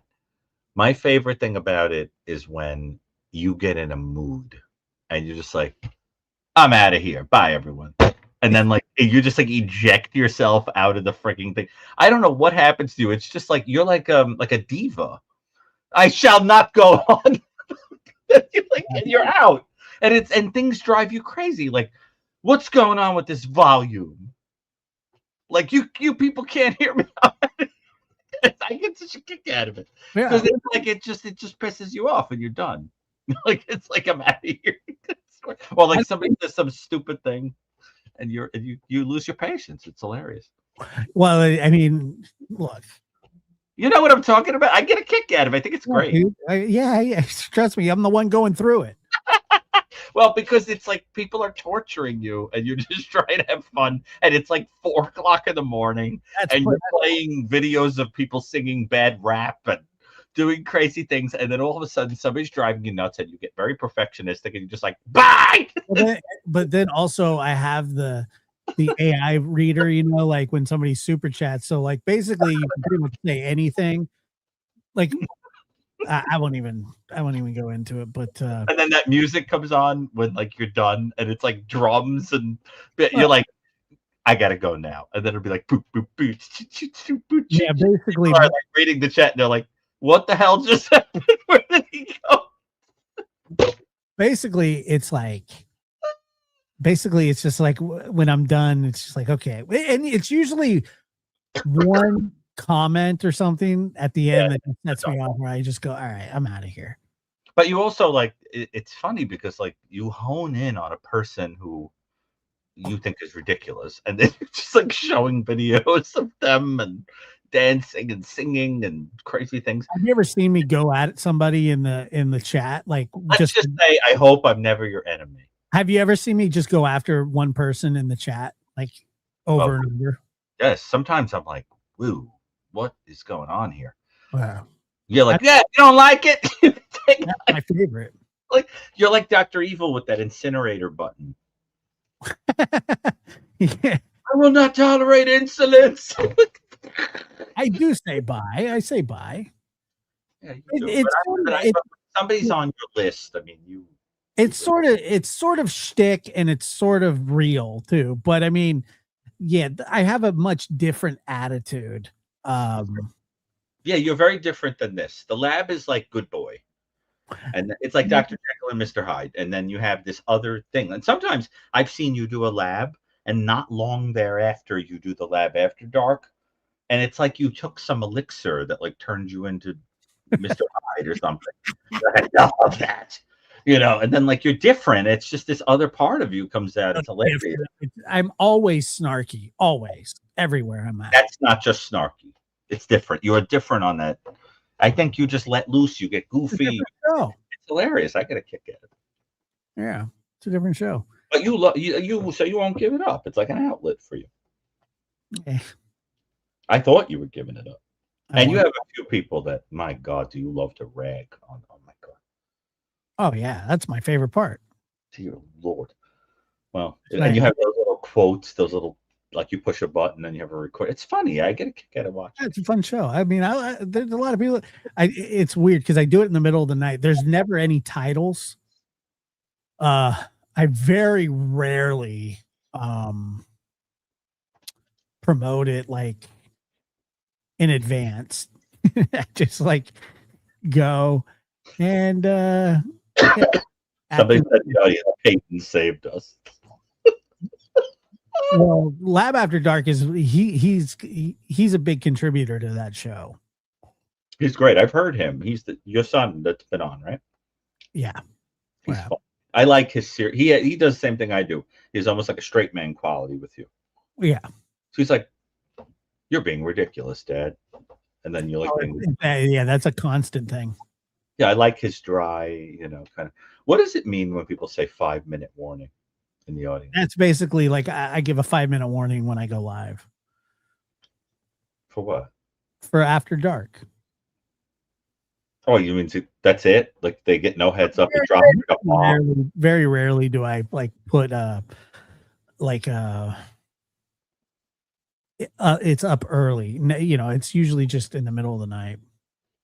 Interesting. And I just number them. Like titles suck for that show because when I do it, people what they do is they pretty random, your title. they hone in on the title. They're just like, oh, what's this? And usually it's nothing. There's nothing about it. They're just they're gibberish. Of course. The titles are gibberish. They'll be like, "Yes, I will." Or like, what the hell is he talking about? Right? Or it's just like, or sometimes I just most of them are just numbered 1 through whatever I'm on. Lab 475. Yeah, that's it. 2. I'm Right. like, is he talking about? And then you come on, and it's the same thing. It's there's no. You're not talking about a specific topic.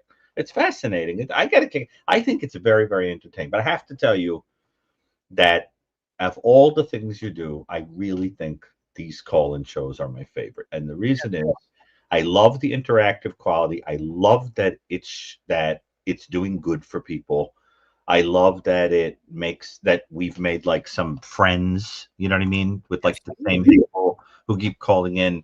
I mean, there isn't anybody who listens to the show who doesn't love Linda, for example, or Joey, or or now we've got we love Lisa, and we love, what I mean. These people keep calling; they're great, and come on, don't you think it does a lot of good? So I that's why I'm having fun doing them right Yeah. now. I have so much going on. I don't know why I love going on these things so much, 'Cause they're but I fun. think it's a great outlet for me as a person. I have like this big long day of helping people, and then it's nice that we do this. So I get it, and we get some. You've got John coming on in addition to Chris and some guests. You do need more guests though. We got to get some guests for you for the lab. Don't you like guest interviews? I thought your interview with Jody would be. Yeah, They came up. I do. I think that's probably one of the things that I'm best at, to be honest. You're very good at that. That's what I'm saying. We got to get, and you make these beautiful connections with people who've also been through crime, and so it means a lot to people. How many followers do you have now? I don't know. 4. No, seriously, how many? 44,000. 44,000. That's awesome.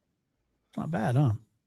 Yeah, that's getting up there. I mean, before you know it, you'll hit 100. Specifically, since I neglected this show and just started doing After Darks only for like 6 months. I just felt like crashing out over there all the time. Yeah, well, yeah, exactly. But I mean, and isn't it amazing? Chris on the interview room, he's like barreling towards like, oh God, I know, hundreds and thousands. He does a show now, and it'll have like 600,000 or 700,000 views. Crazy, man. Isn't it amazing? Yeah. Yes.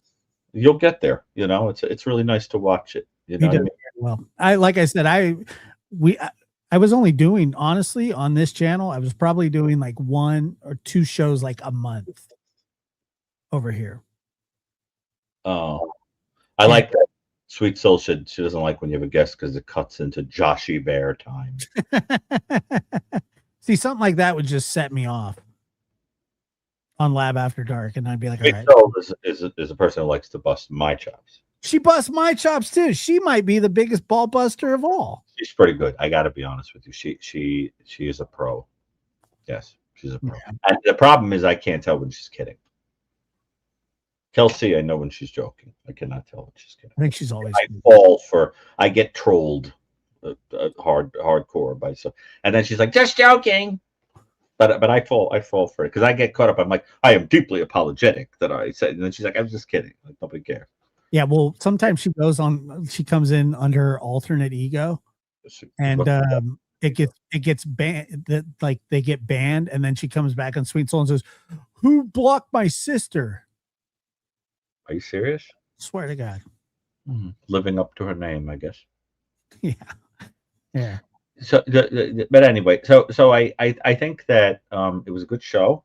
Yeah, I hope that people will read The New Evil. I probably in the next few weeks, your audience is going to love this, to be honest. But I probably will be a little more scarce. They're like, yes, but I'll probably be a little bit more scarce because I have deadlines related to writing on top of all my clinical stuff forensic stuff that I'm doing. I have to, I'm working on the Cold Case Foundation book. I'm working on a follow-up to me. I got a lot to do. The case I decided I'm going to add to the follow-up book of The New Evil is I found a case, listen to this. You can't make this stuff up. Just listen to this, opening of this article. You're going to be like, what the heck? This is so crazy. Listen, you ready for this? Yep. It says, an Arizona man accused of crucifying a pastor and placing a crown of thorns on the victim's head has requested the death penalty so everyone, quote, can move on with our lives. Adam Schief, who is representing himself, asked the judge last week to allow him to enter a guilty plea so the case can wrap up quickly, saying the legal system was, quote, has dragged this out, according to Fox 10. Schief, 51, is accused of murdering William Shoneman, the pastor of a New River Bible Chapel, in April 2025, before mutilating the man's body. Shoneman was found dead with his arms spread out in his bed and his hands pinned to a wall, authorities said. So he crucified the pastor in his bed. Wow. And put a crown of thorns on his head. Sick. That's the craziest thing I mean, what? I mean, just think about that case. I mean, I got to write about that. It's just, Yeah, I mean, it's almost that he's forcing you to. And Jason says, you're an amazing host when you leave. yeah. They were truly part of the show. The chat is a community. You're both genuine. Well, I appreciate that, and thank you. Oh, so genuine what? You're both genuine. No, but genuine what? Genuine, like as in like we're genuine people. But like, that could be a funny end to that sentence. Genuine a-hole. Like genuine black holes. Hey, Yeah. I'm not saying they don't exist. I'm saying that people that tell me that they're real don't understand them the way that they think they do. Oh, yeah, it's probably true. People want to know if I play Geoguessr. I've watched you play it. I have to say you are oddly good at it. It's almost a little creepy. You'll be like, there's a tree against Brown. Dude. St. Louis, Missouri. I'm like, what? How do you know that? That's weird. Are you sure you don't cheat? I don't cheat. How are you good at it like that? I've just played it a lot. I've gotten good at it. But it's not normal. It'll be like a picture of it'll be like a dirt hole, and you'll be like, I recognize like red clay and stuff like that. that's not normal. Oh, it's like normal. the most. I've never seen anything like it. It's pretty good. The most boring thing on the screen, and somehow it's a clue to you. I mean, you don't know anything about the rock. You know about the rocks or something? Yeah, but because I've gotten good at the game, so like if I see like red clay, I kind of zone in on like, and I can also tell by buildings, like the type of buildings. If it's like East Coast, West Coast, I can tell by foliage. If it's like the Pacific Northwest, I can tell deserts. Texas is easy. Where do you pull it up to play it? You got it right now? I gotta see it just before we go. I gotta watch you just for once. I want to study how you do this. It weirds me out. I just have never been on with you when you did it, and I have to see it for a second. Let me see here. It fascinates me because there's something quirky about how you do it, and you're often right. Well, the thing is, I have to kind of get like kind of in a like I have to get going, I have to get into a. You don't have to give me a warning about it. I just want to watch you do it. Hold on. Let me see if I can do it here. But it's just so strange to me every time. What is that? A pumpkin king? Yeah, that's my avatar. Your avatar is a pumpkin king? Yeah. Like Sam Hain or something? Okay, all right. Okay. It's good. Let's see.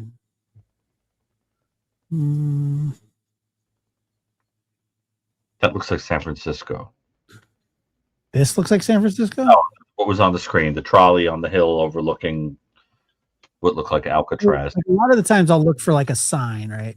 And I know that these kind of trees they're not like back east type trees, right? So you can bet that this is probably. And the license plates are blocked? Yeah, all the license plates are blocked. Sometimes you can tell. Sometimes you'll get lucky, and you'll see like an area code. Oh, I see. Yeah, where they screw up and they. Well, that's sort of part of the game too, but like once again, like these kind of trees are not. Right, like it sort of gives you an idea of which quadrant of the country. And then you can also see these mountains. Mm-hmm. So this is probably this is Pacific Northwest somewhere. Now you could tell that from the mountains and the trees. That's the Pacific Northwest. If you turn out to be right, it's going to drive me crazy. I see. I can't think like that. I mean, I would need a lot more information to safely deduce something like that. So you're making very strong intuition. Well, I don't know. Well, I don't know exactly what state this is yet, but I would say, and it's very hilly. Yeah, it's probably Washington, but I don't hear them. I don't know. We'll just give it a try.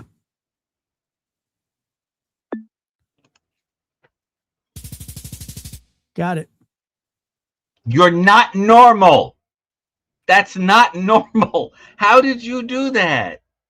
Mm, You figured that out from trees? well, I was off by a little bit, a couple hundred miles. You guessed within a couple hundred miles where you were based on that Yeah. image. Yeah. I can't deal with it. Pull up another one.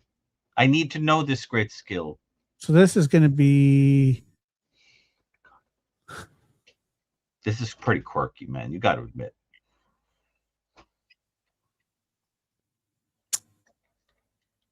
So this one's going to be a little harder, but Why?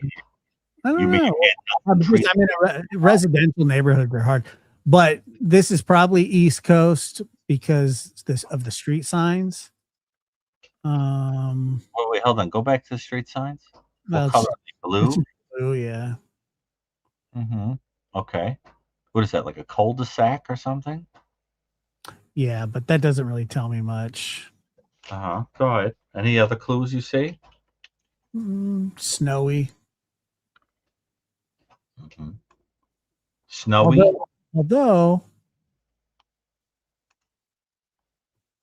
I mean, to be honest with you, there's something about this that looked to me like upstate New York, but I could be wrong.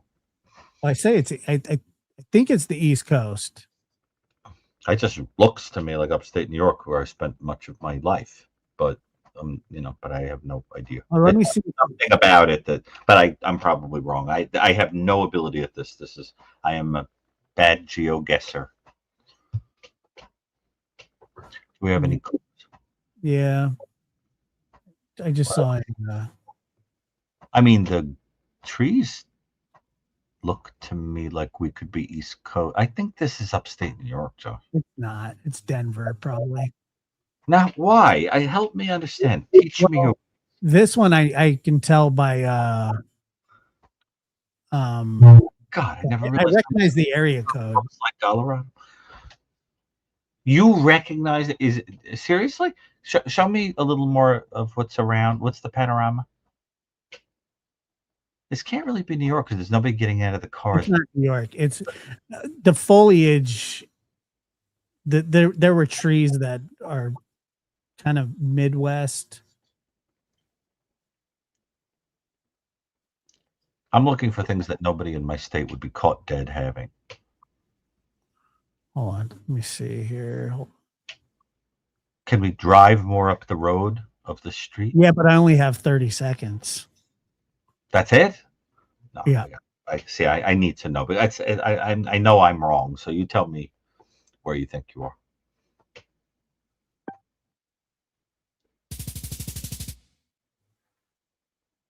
What kind of guess? Fantastic guess. So you were right again? Yeah, 37 miles away. You were within 37 miles of where? Where was that godforsaken place? It was Denver. I said it was Boulder. This is not normal, Josh. I'm telling you, this is not normal. This is like you're like Rain Man or something. We found like your Rain Man thing. You're like some kind of savant at this. That's not normal. How did you guess within 37 miles based on trees? Yeah. I don't know. It's like when Rain Man counts the toothpicks. This is weird. This might be Florida. I got to take a sample of a couple of examples of this before I believe it. This might be Florida. Keep going, and I'm going to learn how you do this if it's the last thing I do. I'm more interested in understanding how you're doing this than I am at being good at the game. I told you I just played it a lot. Well, Yeah. I haven't played it in a while, but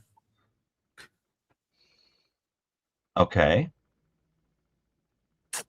I mean, it's just it's. I can't believe how much every part of it I don't always get them looks right.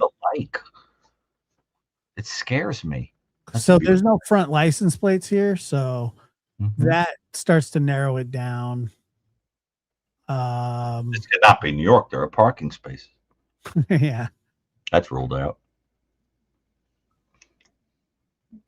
Now, so it sounds like your thought process begins with understanding which quadrant of the country you're in, right? Like you sort of slice it into 4 and you kind of go like they're northeast or they're right or they're like You understand what I'm saying? Like you're placing it in some quad. So already, And I also like if there's like I see no mountains at all. so you're placing this somewhere where? Like it sounds like you're somewhere on the left side. It's in the south somewhere. Oh, I But, see. But on the left side of the country? yeah, see these leaves right here? Oh shoot. These leaves. I'm talking to Bob Ross. Okay, now hold on. So, oh, that's interesting. So that's a clue to you. That Yeah. trick is a clue to you. Yes. Okay. So is this one. Oh yeah, you see that would be a clue to me too, as a plant nut. Okay, so you're placing this down south, but where? On the left side or the right side of the country? Or the middle? I don't know. I don't know yet. I mean, it's certainly a place that experiences a kind of autumnal season, Yeah, right? this one's a little tougher. I mean, there's a season going on. You're not someplace where, there's no seasons, right? Yeah, there's definitely seasons, but blue. It's kind of addictive. I'm not going to lie, but That's fun. it's I mean, so bizarre. Yeah, I can't believe that somebody created this game. I can't believe you're a pumpkin king. Okay, yeah, you're. What kind of work truck is that? Shoot, I don't know. See, if they incorporated a murderer into this, I would kill at this game. I'd be amazing at it. But it's the absence of crime. I gotta guess. I gotta guess. Where's that?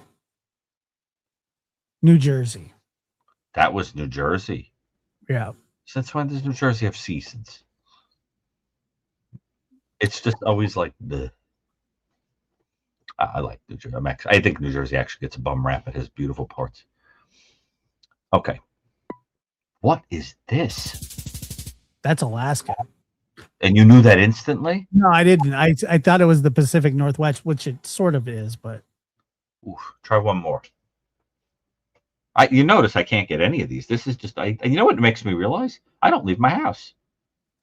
I have learned from this that I can't identify anything because I don't go anywhere. This is the South.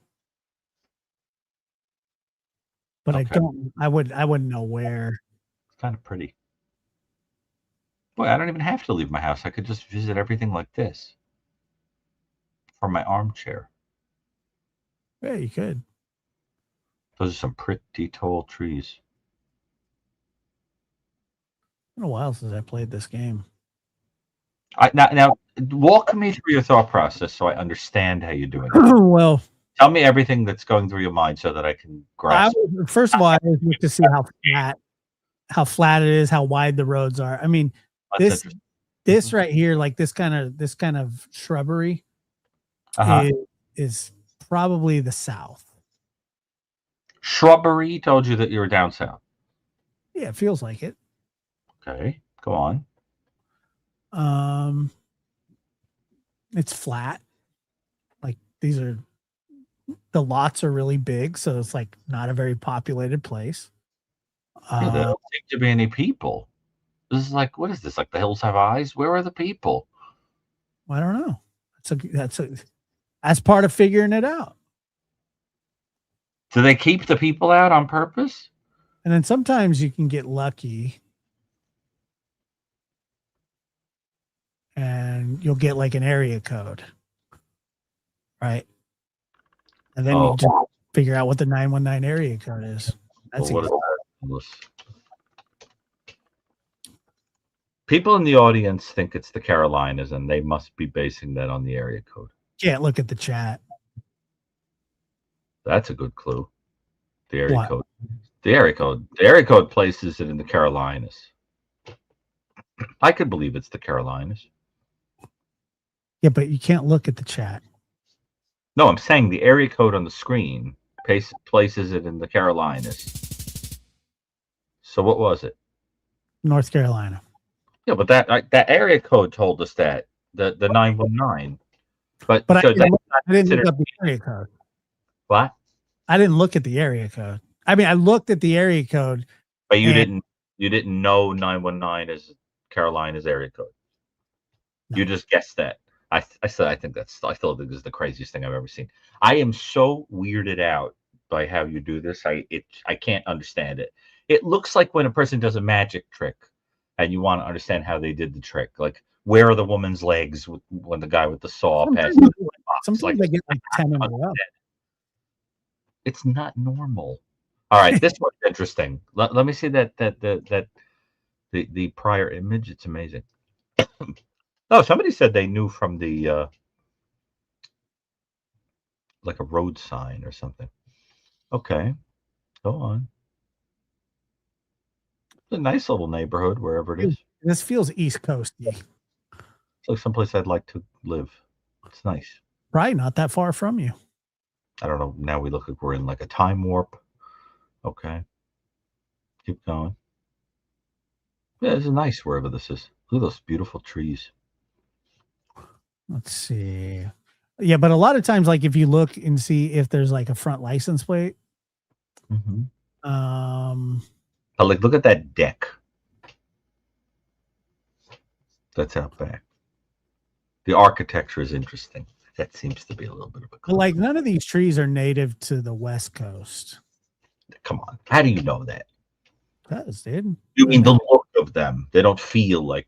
No, they're not. You won't find trees like this out here. You'd be surprised. I have things that I grow that are from other parts of the world. Yeah, but they're not on the side of the road. No, that's true. But I mean, I can grow them. You could have. And these kind of mailboxes. Oh, that's interesting. What on earth is that? It looks like a Temu Star Wars where there's like really bad droids that are made out of garbage pails lined up. All right, hold on. Let me see. I want to hear your thought process. I'm only doing this because I'm interested in how you do it. I want to hear your thoughts. Thrall me with your. I always look at the sign. So governor, that looks like. Oh, well, there's a major clue. If we only knew who the heck this was. Well, the sign has the state too. So where did this person Cox run against this person Perutka?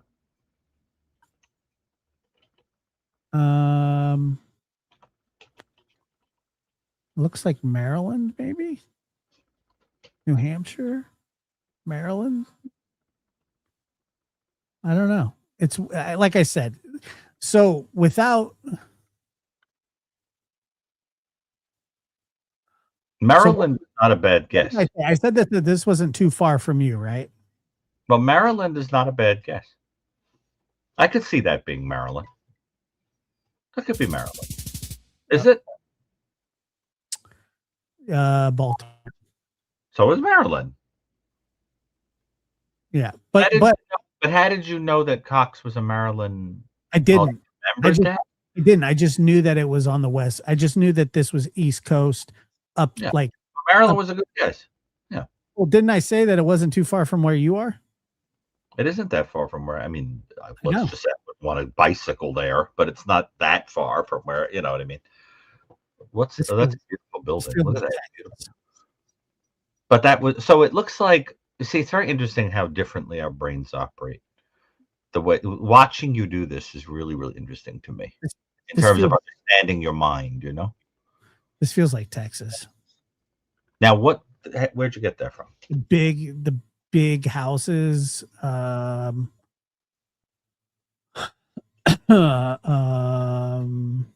Big houses told you that you're in Texas. Yeah. Well, it didn't tell me I'm in Texas. That was just my initial thought. Okay. Keep going.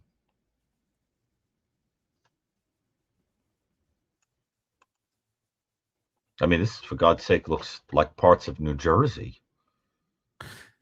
I mean, yeah, probably not Texas. There's too much color in the trees. Too much color in the trees. That's interesting. See the street signs? Yep. That's the color of the street signs here, like in the East Coast, isn't it? Yeah. Are they the color where you are? Once again, the foliage screams East Coast. I got to tell you, I wouldn't be surprised if this is also not very far from New York. And this will probably tell us right where it is. I mean, I wouldn't be shocked if this is New Jersey. Wait, hold on. Go close. Go closer to there, where you could read it a little bit. Oh, it's not telling us the no, because there's 3 different area codes there. That doesn't really give us an idea, does it? And this is a delivery truck. It could be from anywhere. It's the 214 area code. But that could be coming from anywhere. That's just like a delivery truck. Nah, it's local to the. How do you know that? Ooh, this is interesting. Look at those Florida? there. That's very interesting. Now this one's bothering me, Josh. That's weird. Did you find out where the area code is? I think it's Texas, man. With that growth? Yeah. Like Dallas? Like, yeah. Based on what? Based on the style of the houses and that area code. Well, if you go back to that little, was it Dallas? Yeah. Now that's very interesting to me because what did I say initially? I saw that weird little plant. That's why I started thinking that it was somewhere down there. Well, what did I say initially? The kind of air and water you need to. Yeah, I have to say, the very first thing I said was this looks like Texas. That was impressive. But when I saw the plant, so it's interesting how maybe that's going to be my saving grace with this is using the what's growing to guess. But try again. I'm going to get good at this. This is the last thing I do. I never get tired of this, by the way. So if you get sick of it, you let me know. The audience loves this. I don't know why. There's something about watching you do this that fascinates people, I guess. God, what a dump. I mean, this doesn't exactly make me want to move wherever this is. I'm only kidding. I think these places are all really. It's a oh, yeah. Go back a second. Now look at that tree. This people. Ugh. This is Midwest. Why do you know that? Maybe. See that? Florida. That's interesting. The shrubbery is interesting. This could be Florida. The clouds. The awfulness. The awful people. The awfulness. I'm okay. I lived in Florida. That's why I could say that. It appeared to me when I lived there. That's just a joke. I feel like this is Florida, man. What Crowley could be anything. Oh, man, that's I feel this kind of foliage does feel a little more like down there. Like it feels like it's got to be a little like Dade County. It has to be a little humid. Oh, it's Jacksonville, but it is Florida. Yeah, you couldn't grow those kind of trees if it wasn't humid all the time. So a little jungle-ish. Oh yeah, look at the trees. This is Hawaii. You mean instantly? You don't think you can grow those low in California or? There you go. Great. That was easy. Next, it turns out it's all about plants, Josh. Montana. This is a plant game. Shit. I like it. Okay. Keep going. Look at those clouds. My God. Remember Wordsworth? I float as lonely as a cloud. I have this one's tough. This is going to be somewhere in this like. Those clouds look like some kind of improbable postcard. That doesn't look real, right? Look at that. I don't even know where this would be. Kansas, maybe. South Dakota. It could be Montana. It's the Midwest, but I don't know where. Yeah, it looks Midwest to me too. Where was it? Montana. Is Montana considered Midwest? Kind of. Certainly looked like. I figured it was one of those like. I need work at this game. Yeah. This is one of those things in life that's just like Achilles heel for me. It is weird how Rain Man you are at this though. Yeah, I know. It really is. Do another one before you have to walk the dogs or something. You want me to do another one? Of course, it's fun. Right, do one more.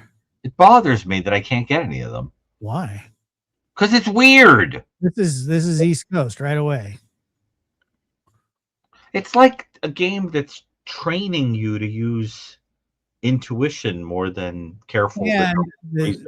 and And I don't understand these kind of those water towers are very like East Coast.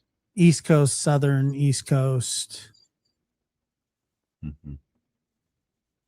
It's interesting watching you do this because it looks like you're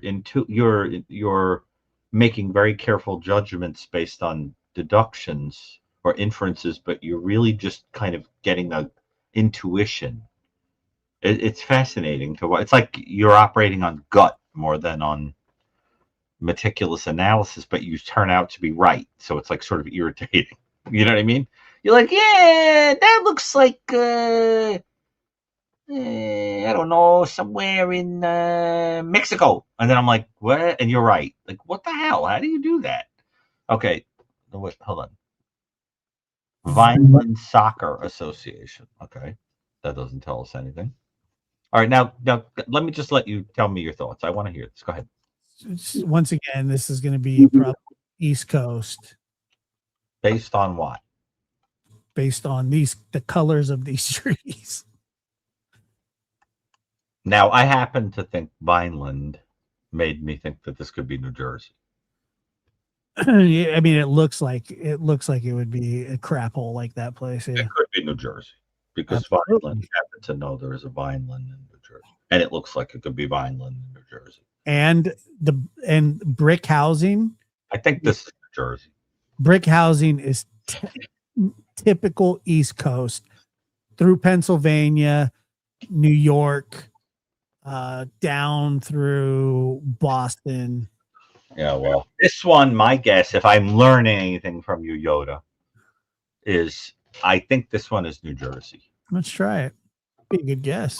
but I could be wrong. Did I get one? Yeah, you got one. So was it New Jersey? It was New Jersey. Yeah. Boom! I am so ashamed of myself. I feel like I have devolved. Now let's see if we could do one more, All right. and I'll see if I'm learning. If I'm You're gonna. yes. What happened? This is on you. This is your guess. No way! Don't do that to me. Why? You can't leave me, boy. I'm gonna die. Oh, look Go at ahead. I can't do this. Go ahead. that. Look at that. Oh, sky. look at that sky. My God, is that beautiful? Within 18 miles, people are saying, come on, that's great. All right. You got me a little, this is like a crack drug. See this? Yeah, I see it. It's a West Coast type of tree. You think that's a West Coast type of tree? I don't know. Maybe. Interesting. Maybe Midwest. The roads are real wide in the Midwest.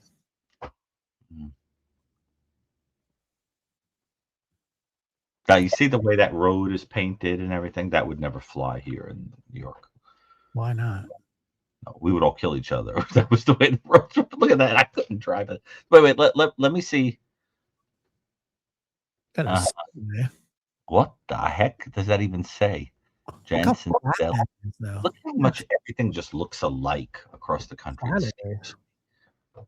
All right, now your thought process is what? Well, there's not a mountain one. It's like a strip mall. Jason's Deli. That looks good, actually. It doesn't say Jason, does it? It right there. Let me see it. Show me on the screen. Jason's Oh, Deli. it is. It's just Jason's. Yeah. Does that give you a clue? Have you ever heard Jason's Deli? Never. What is this? A prison? Let me see something. I mean, I'm joking with you that this can't be New York, but let me just see something because that's St. Anthony Medical Center, right? Yes, it's probably. You know what the funny thing is? This actually could be New York, but you don't think so based on. No, I do. I wouldn't be surprised if that's New York because there are parts of Long Island that actually do look like this.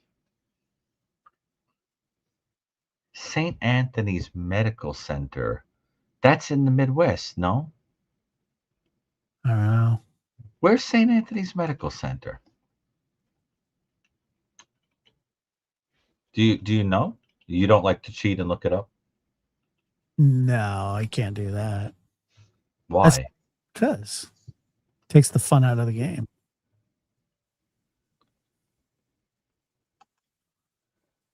Could it be, so could it be the Midwest though? Yes, it could be. Where, like, which part of the Midwest? Like, I don't know. It's probably, you're probably like, I don't know, where? Colorado. Oh yeah, we were way off on that one. We both shall hang our head in shame. We need one more with some really good foliage so we can get our egos back. Why does that look like the tiniest little house? It looks like a miniature golf house. It's like a tiny big. It's like a baby little house. The people come out and they're like, "What's up, Mama?" This is Like, the this is the South, like right away. Overgrown. the sign is like, "Beware of possum." Wait a minute. Like the overgrown foliage. What's that? What does that say? No dumping. So you can't use the bathroom there. That is some overgrown foliage there. Big time. This is going to be like Louisiana, Mississippi, Florida. Like you said, Mississippi, like you were like Shelby Foote or something. Mississippi. Why'd you say it like that? Like you're like some Civil War TV show actor. I'm a little country. The way you rolled it out, you were like Gone with the Wind or something. Oh, look at this thing. Mississippi. This looks like a friggin' tornado got to it. Dear Lord, what is that? Oh my God. That is a house that a tree has fallen on. This place has got to go. This is the kind of place where like people walk around with like their toes sticking out their boot. Yeah, for sure. Little Abner lives there or something. Okay, what is it? Can you imagine? That's the kind of place the house has a sign on it that says "Come in for free hugs."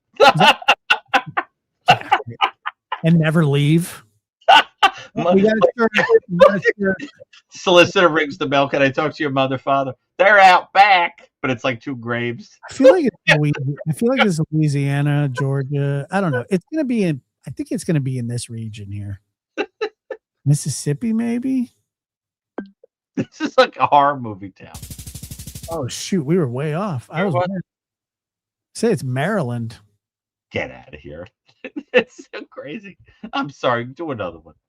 That was like the weirdest one I've ever. Now you lost your Rain Man abilities. I know. Oh God. This is definitely Hills Have Eyes. I have no idea. There is definitely somebody like waiting in that brush with like 4 teeth to jump out and take you somewhere. Like, I would never go down this road. Would you? I would hate to ever. No, and I don't even want to try and guess because it's. This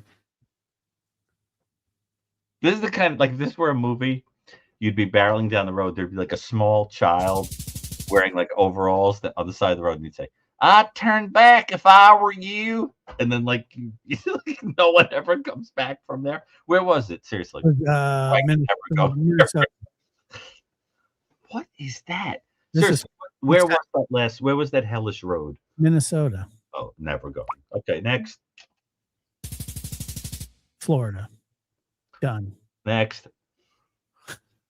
That's it. So how bad are we? Well, I got the last one. Perfect. We are horrible at this, Josh. No, you're horrible at it. I am bad at it, yeah. But if you showed me a crime scene photo, I could figure a lot out from it. Our brains just work differently. That's why we get along. I just nailed that last one in like 2 seconds. You didn't even ask me. You were like, I better drop this dead weight while he's telling stupid stories and get this right. Yeah, it was easy. That's what used to happen to me when I tried to play sports. They'd like just drop that dead weight, like leave him over there, hit him in the head, and then they would go on and play, and I would just be like, "Guys, did I win?" And they'd be like, "Yeah, you won. Get out of here, bro." Like hit me with a basketball.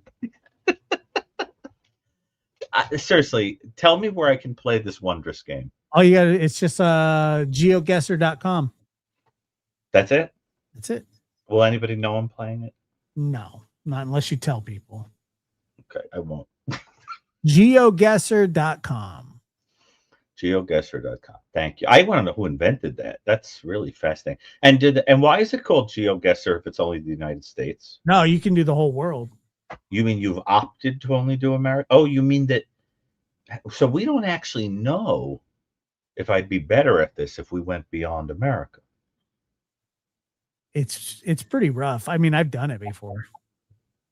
But I might be better at it if it was like Europe, for example, than if it was like strip malls in the Midwest. Yeah, you can do. This is me rationalizing, by the way. I don't know, man. When you do the world one, it's. I mean, it's called Geoguessr. Yeah, there's all kinds of places. See, like, can't you name all the places that are on the screen in this world view? They're all pretty famous places. Well, most of them are. Yeah, but you want they want you to get like really specific. Like you have to guess like the exact town. I don't know. I think this would be easier than America. You got to understand. To me, America has all been sort of turned into one big giant strip mall. Like, I don't like that I could go to any town and there's like a Starbucks next to a, Bed Bath and Beyond next to it. I can't. I hate that. I liked it when it had diversity. You know what I mean? You went to this state, you saw redwoods. You went to that state, you saw this cheesy landmark, the biggest ball of twine. You go to that town, and now it's like it's all the same. Yeah, we'll do that. We can do the one time. It's tough though. I like that no matter how hard everything gets torn, how hard they try to make everything the same, you can't lose your basic character. You still got something that's uniquely your state anyway. You know what I mean? Remember that episode of House? You ever watch House? I have, yeah. Remember that episode of House which of course is based on Sherlock Holmes, so I love it. That's why it's called House. House Holmes. Watson Wilson plays the guitar instead of the violin, the drug problem. He's clearly based on Sherlock Holmes. Well, remember he's based on the doctor that Sherlock Holmes is based on, Joseph Bell, who's looking at you what your diagnosis was. And remember the episode where there's the kid has a tumor and that disfigures him, and the father pretends that he loves him, but he kind of like is ashamed of his son. So the kid wants plastic surgery, and House says to him, "You could change your face, but you can't change what your face turned you into." Yeah. It's sort of like that. I remember that actually. Yeah. That was Sort of like, yeah. That's a great show, by the way. He's a great actor. I love him. One of the best. I love when he fakes a British accent because the actor is actually British. Oh yeah, yeah. It cracks me up. What's his name? I always forget his name. Laurie. But that show got a little too ridiculous after a little while. They needed to come up with these diseases that were like physicians watching the show would be like, "Come on, this is stupid." Or there really would have been a different explanation for that. But you almost got the feeling that like they ran out of weird diseases. Well, that's what when I would watch like Matlock, the old Matlocks, I would always go, "Yeah, this line of questioning would never like be a fly." No. Never. I think Chris should be a TV show. I think Chris's entire personality is so watchable. He would be just an amazing TV detective.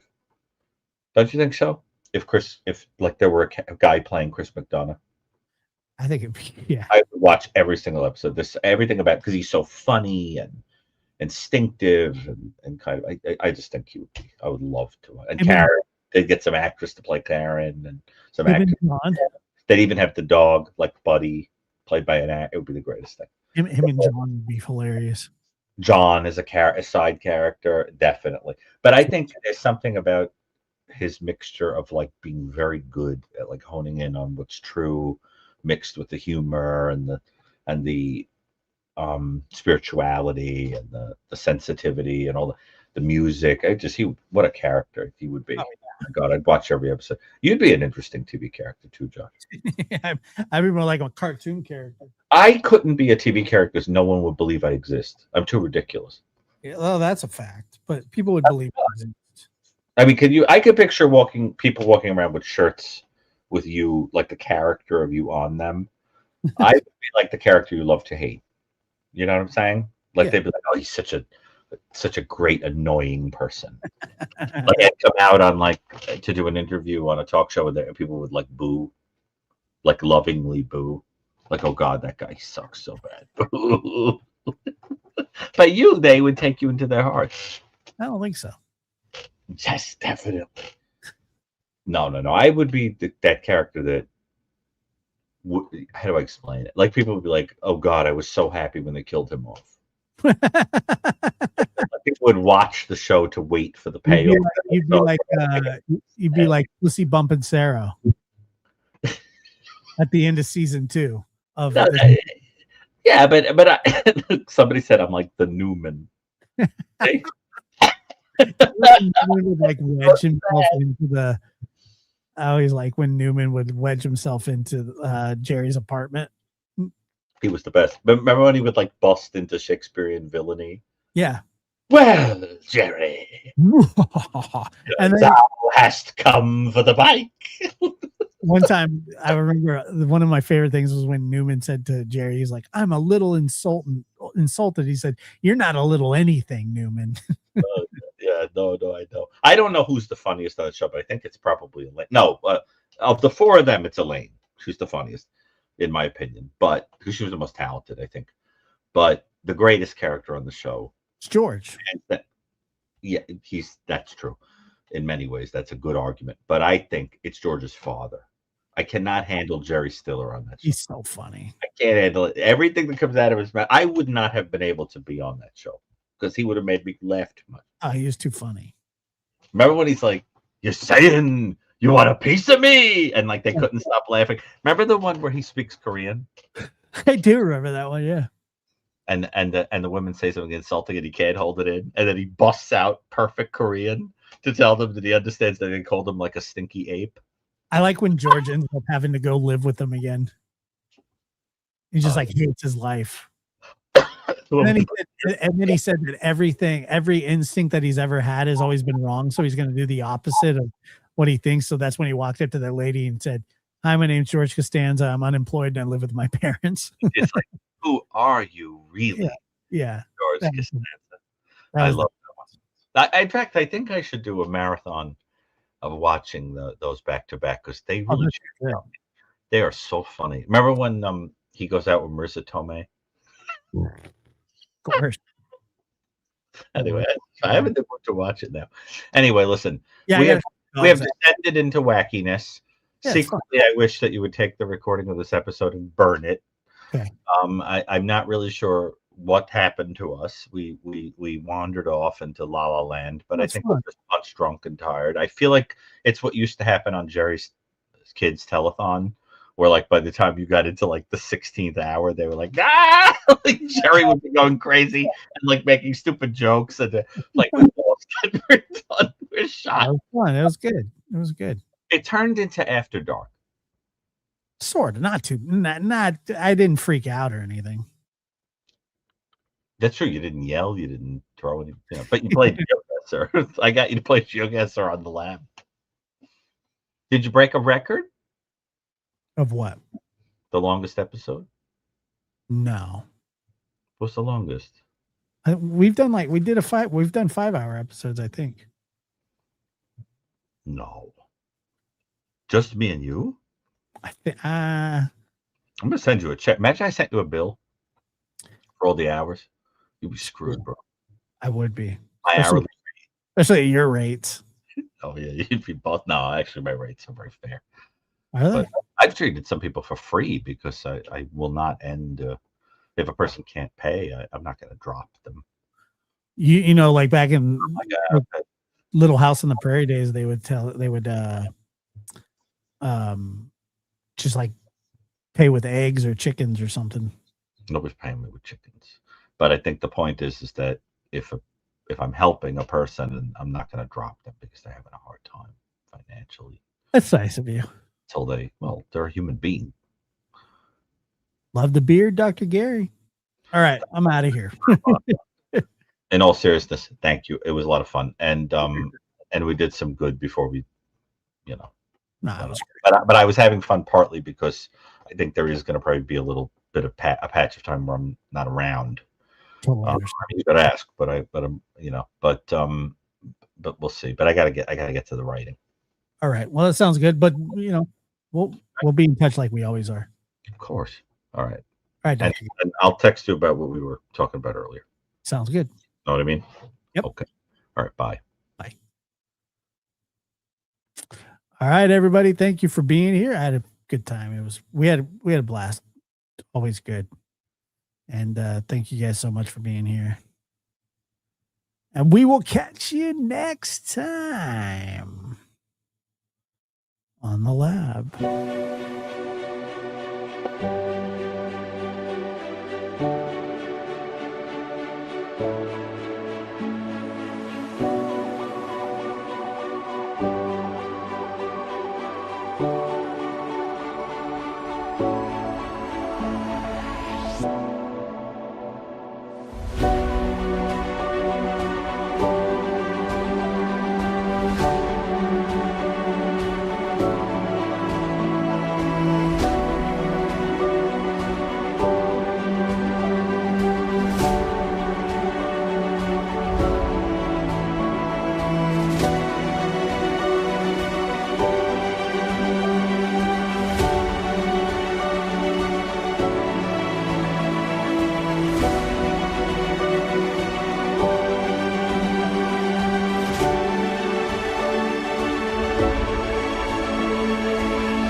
Happy birthday, Spud.